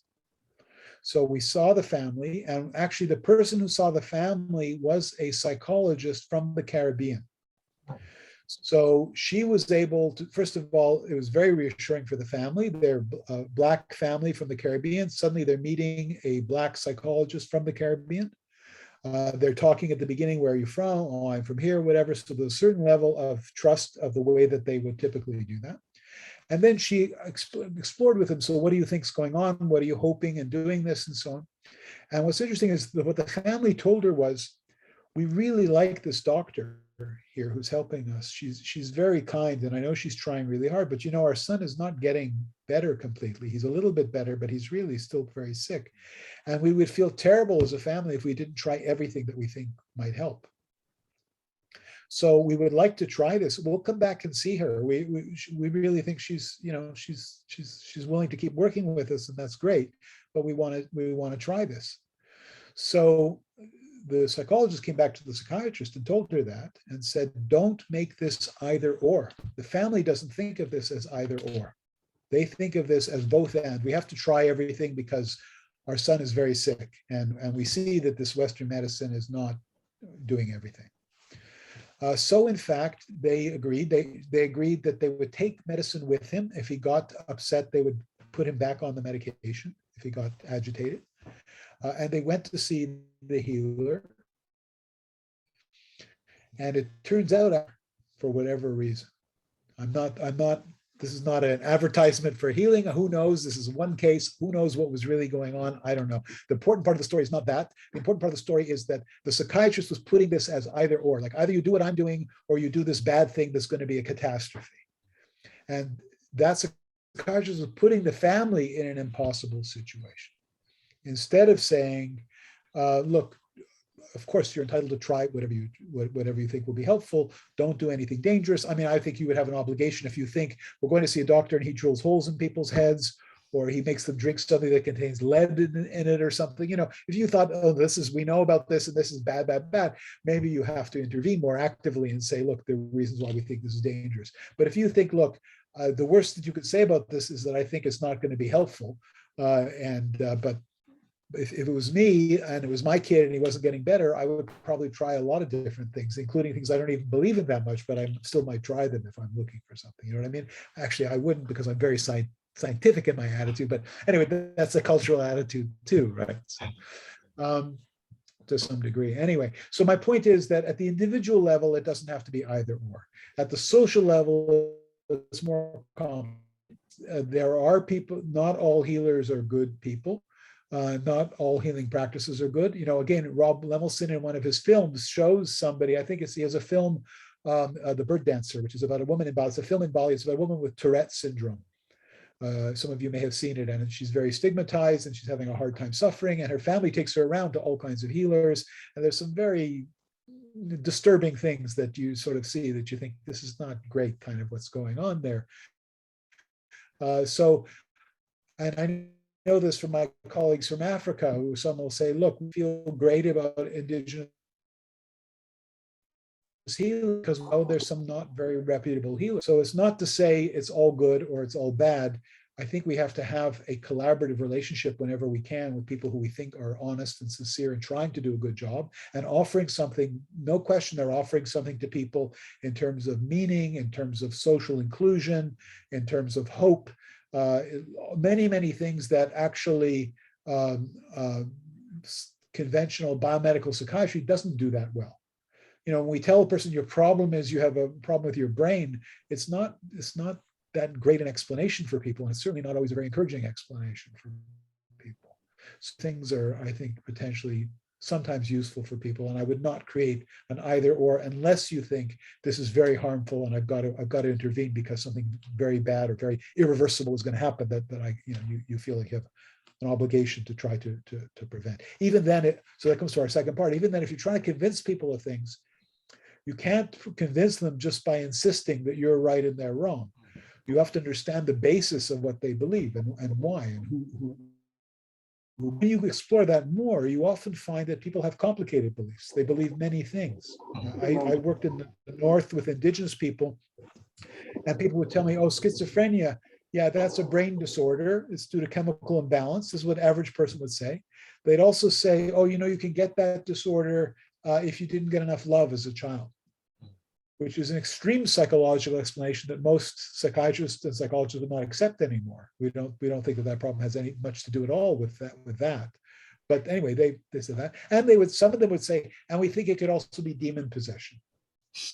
And when you would say, well, which is it? They would say, well, it could be all three. It depends on aspect. Are you asking what's happening to the person physically at that moment? Are you asking why this happened to this person? You know, there are different facets. So that's, I think, what it's like for many people in the world who, because it's college education that makes you say, no, you have to have one explanation. It has to be consistent. You can't live with inconsistency. You have to make it all consistent. That's a problem that gets created, it's a challenge that gets created by a particular way of thinking about the world. For many people in many parts of the world, they have, what can we call it, bricolage or complementary knowledge systems that they use for different facets of problems. If you want to know why did this happen to me, that's a moral and spiritual question. And you're going to get an answer. If you're not going to get an answer, well, it's you had certain genetic vulnerabilities and certain bad things happened, and sometimes these things just happen and it's just an accident. You know, it's not a very full explanation for most people. So someone saying, well, you know, so-and-so did not do the proper, ceremony after his death, and there was some impurity, and that makes a kind of logic. And if it's helpful, to people, I would not argue. It's not my belief system, but I would not argue with them about it. If, however, this is the point the second person made, if at least the person saying, we're treating this person badly, like we're shunning this person because they're impure and now they're going to be treated harshly, or we're telling this person, forget it, you're never going to get better because this bad thing happens, so we're not even going to bother going to the doctor. In other words, all the different kinds of negative things that could happen if people have an explanation that doesn't lead them to keep looking for solutions. Then I think you have to try to educate people to give them other information. And I think you do that again by being respectful and sympathetic for what they believe and saying, well, here's what I believe, or here's what other people believe, or here's my experience I want to share with you. You'll decide what you need to do with it. You know, you can only offer, I think, to people unless and until it becomes life-threatening and you have to intervene in some other way. You know, so for me, this is a gradual social change process in terms of, and that's what's happening around the world. People, if they're not forced to choose, if they're not forced to either, I believe they become say, you know, value your tradition and we value your tradition, we respect your tradition, and you, that's its own thing, and here's some other knowledge. Like the example I gave you up north here, then many people say, fine, that's useful, we'll do that too. And we'll figure out when that works and when that helps us. You know, people end up with a very practical, pragmatic way. This is incidentally, this is the example anthropologists use all the time. What happened in terms of healing with fever? People began to see that medicine, antibiotics be dramatically cured with fevers. People decided very quickly, and the indigenous healers decided very quickly, that child has fever, take them over there to the nursing station and demand that they give the child an injection. So there's a kind of pragmatic reasoning that people, when the problem in psychiatry is we don't have anything that's that effective. We have things that definitely help, but they're not like, do this and tomorrow you'll be better.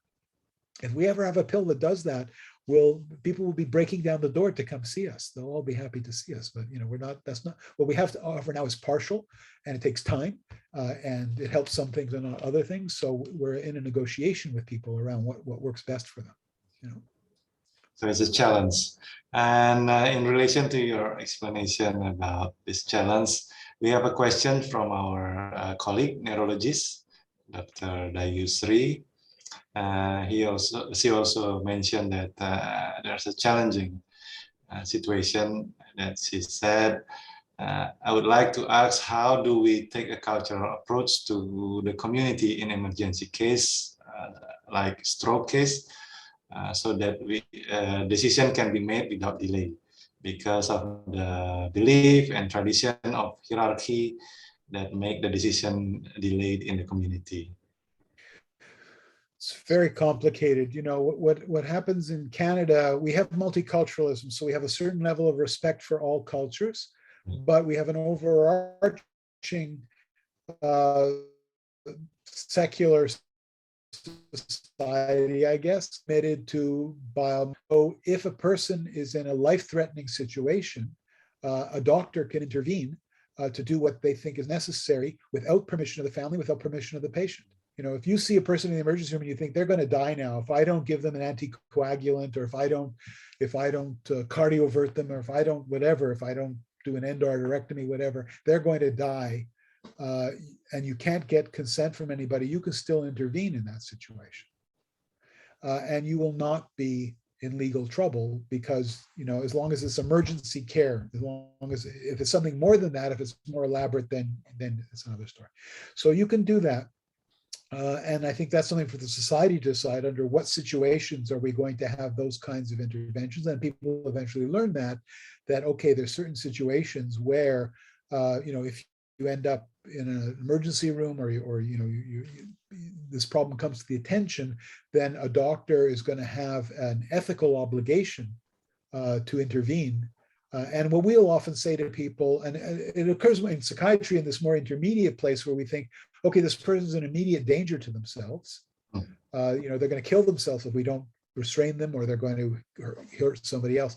And so we'll tell people, right now we need to hold you here, we need to take care of you here temporarily.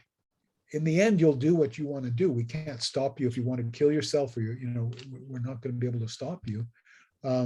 But at the moment, we have the power to intervene, you know, in loco parentis, as though we're your parent. You're a child, and you're a parent. We're your parent, and we're taking emergency action.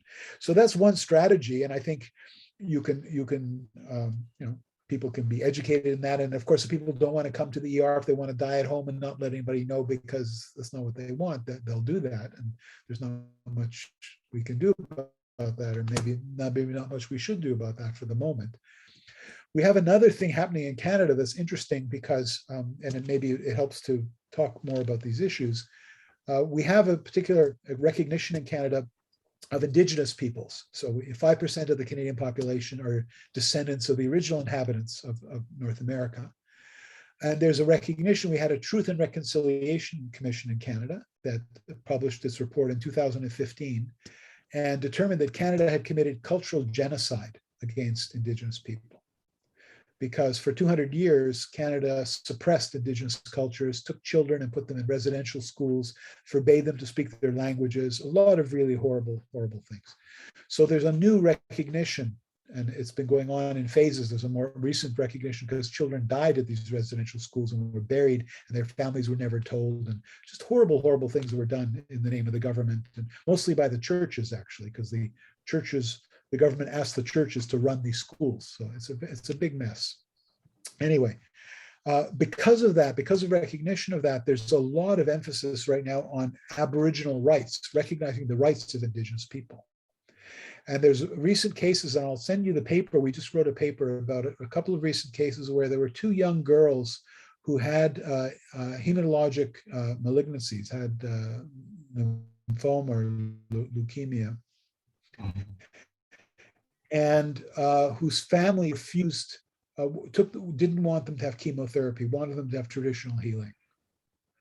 And ordinarily, if that was like a Jehovah's Witness example, a Christian group that doesn't believe in blood transfusions, for example, so they refuse blood transfusions. But in Canada, if it's a child and the family is refusing a blood transfusion, the doctors can still say, we're sorry, but on behalf of the state, we're protecting this child right now and giving them a blood transfusion, even though the parents object very much religiously. But interestingly, in the case of Indigenous people, the court, that the judge, it was finally heard in a court, and the judge, who was Indigenous, agreed that the family, because they were traditional Indigenous people, had a right for their child not to have chemotherapy. So it makes me extremely uncomfortable as a member of this society, because I say, why should that child get less protection and less good care than any other child in Canada, any other religion, any other newcomer or whatever? They're not going to get the same respect. It's because of this history, because of recognition of the violence that was done to these Indigenous communities. But it just raises really complicated ethical questions and political questions, again, and moral questions about how we want to live. So we wrote a paper about this, just talking about the dilemmas. We don't have an answer. We're just talking about, and part of the dilemma, though, for me, is recognizing the difference between the values of medicine, which are always about just saving life or prolonging life or reducing physical symptoms and maybe reducing physical suffering, and the values of communities, which are sometimes not that at all. The values are about living life properly, having a good death, honoring certain relationships and so on. So those are not exactly the same values. And it's very hard when you have that level of conflict, how to resolve the difference. So again, I'm not giving you an answer. I'm just saying that these are really, really complicated issues. And I think they have to be talked about socially. They have to be talked about, openly in the society, because they're about balancing different values. As a practitioner, again, though, I think it's often we're telling people, look, you may not agree with what I'm doing right now, but I'm given the power, the authority to intervene for now. It's temporary. In the end, you'll do what you want to do, but in this emergency, I'm intervening. So even the country or the state cannot do more than this family wants. Is that? I mean, I thought that the state will have a higher law that protect children, for children, because the idea is that the principle is the best interest of the child. And if the parents are not acting in the best interest of the child, I mean, this is, for example, child protection, right? Parents are beating a child. We have social systems that can intervene and say, you know, if you don't stop beating your child, we're taking the child away, and they do that. So and there's a, you know, an ethical, legal rationale for that, and there are supposed to be regulations. But again, in relation to indigenous people, the dilemma is that many children were taken away because the child protective system decided, oh, these parents are alcoholics, or these parents are not giving good care, and we're going to take the child away, and we're not going to put the child in another indigenous home. We'll send them to a good white European Canadian home. Okay. So that's where it becomes racist. That's where it becomes an attack on the community. You know, it's not just protecting the child now, it's an actual attack on the community. And it's because of that history that maybe people have become extremely sensitive to these issues, or some courts and some people become sensitive to these issues vis-a-vis just indigenous people because of this particular history. Not to say that there hasn't been discrimination against plenty of other groups. It's just that this is one piece of Canadian history that people are really struggling with right now, and that is having some effect on these discussions. So. Okay, there's another question from our colleague Andrology, Dr. Negara. He asks, what needs to be considered if cultural value differ from scientific evidence, especially in patients with sexual problem with psychogenic causes? So say that, I mean, you're saying what needs to be considered if the cultural explanation is different from the scientific explanation? Yeah, right.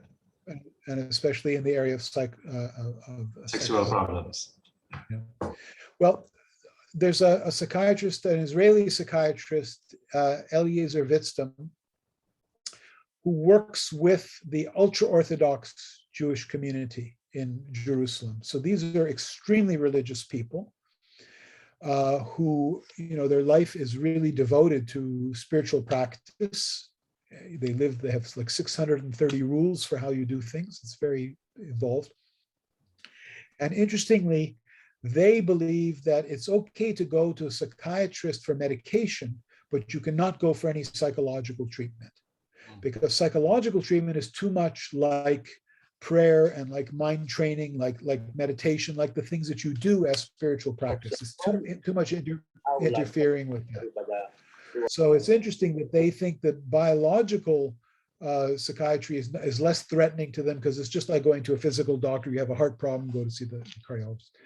But he works with people for whom he would say, look, some of these problems, they're not really biological problems. They're, you know, they're anxiety problems. They're you know, let's say sexual dysfunction problems that have to do with certain attitudes and so on. So the way that he works with them is quite interesting, that he has a model, a psychological model or a psychiatric model of what the problem is. And then he works collaboratively with the rabbi, with their spiritual teacher, to prescribe certain spiritual practices that they can do that will have the effect of helping with the thing he thinks they need to help with. In other words, they have certain anxieties, or they have certain obsessions with certain things or something, and he wants to change that. So he's really planning almost a cognitive behavioral intervention, but he's delivering it in a way that's completely consistent with their spiritual practice by collaborating with this rabbi. So it's one example of what you can do. And he has a paper, again, I'll send it to you, Kokorda, to share with people. He has a paper where he talks about this idea. I think it's on, yeah, basically on how you can translate between models. So you're trying to work within the model of the patient. You're not trying to convert them to your model because it's too hard and too long and too complicated. And again, if it becomes a competition between models, you're not going to win, because this is their whole life. These are their values. This is how they live. They're not going to. But there's a way sometimes to get people to do certain things. In one of his cases, I think he talks about a young man who he thinks has a lot of conflict over the death of his father, a lot of emotional conflict about the death of his father. So he prescribes certain things that he can do, but he works it out with the rabbi that are acceptable spiritual practices. Then in the psychiatrist's understanding, we're going to help this young man work through some of his grief. So anyway, it's one idea of a way to sort of do something with people without having to convince them. of a different way. And again, I think sometimes it's not an either or. You can sort of say to people, I understand your way. I think there's also something else going on here, maybe a little bit. Like, sometimes when there's something you're not supposed to think about, that it's very hard not to think about it, like don't think of the elephant, there's a white elephant in the corner of the room, but don't think of that white elephant, that's like one of the laws of how the mind works, is if you're absolutely not supposed to think about something, your mind tends to gravitate towards something. So there are things like that you can explain to people, and they can sort of see right away. They can do their own little experiment as you're talking and say, oh yeah, you're right, I see that's happening now. I'm trying not to think about that, and I keep thinking about it. As you can say, so that's one of the things that's going on here. Let's just work on that part. I'm not going to get into a whole discussion of what's really going on here but let's work on that part that is maybe related to your obsessionality, or I won't even call it that, but related to the way these things keep sticking in your mind. And here's how we could try to work with that. So I'm not sure, because you didn't say what kind of sexual thing. I'm not sure if I've gotten at all close to the kind of thing you're thinking about, or there's other issues.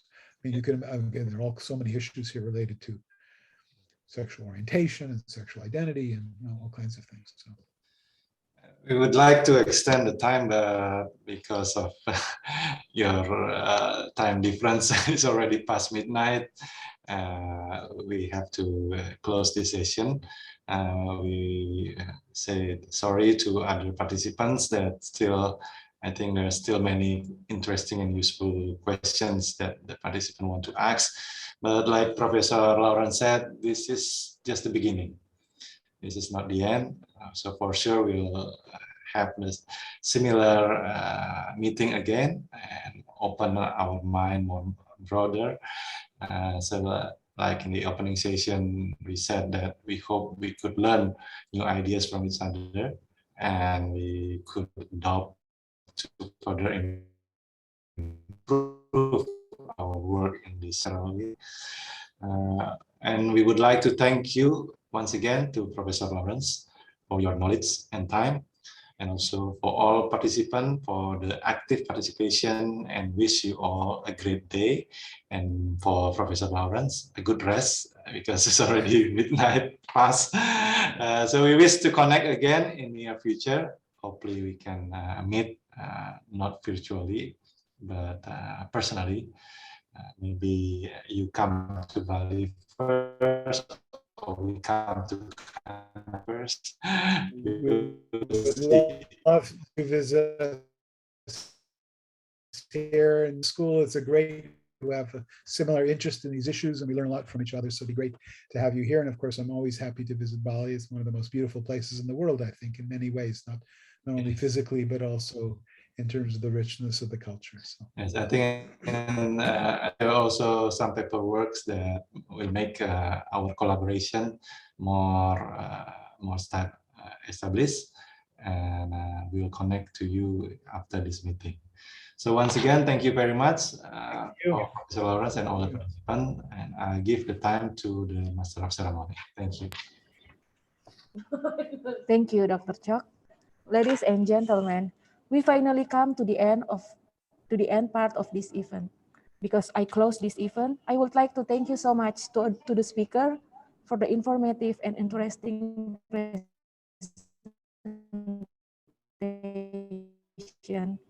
And thank you so much for all the participants. Hopefully, this lecture will be beneficial for everybody. And thank you once again. I am Dr. Telsa, as the Master of Ceremony. Beg your pardon for mistaken we have made. Please give applause for us. And thank you very much. I close this event with singing Paramasanti. Om Santi, Santi, Santi. Assalamualaikum, Namo Buddhaya, salam kebajikan. Goodbye and see you in other occasion. Please take a picture, udah ya? Yeah. We want another group picture before Professor Lawrence leave. Okay. Is it okay, Prof. Before, Lawrence, or another group picture? yeah. Okay, I will take the picture. Please open the cameras. I'm start from the page 1.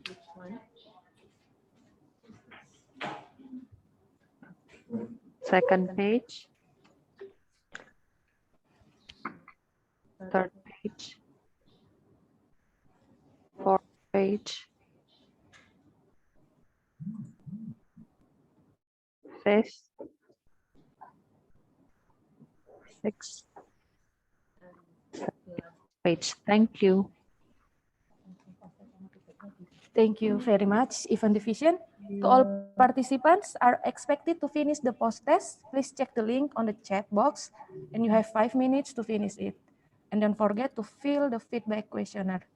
Check it out on the chat box. Thank you very much. Thank you, everybody.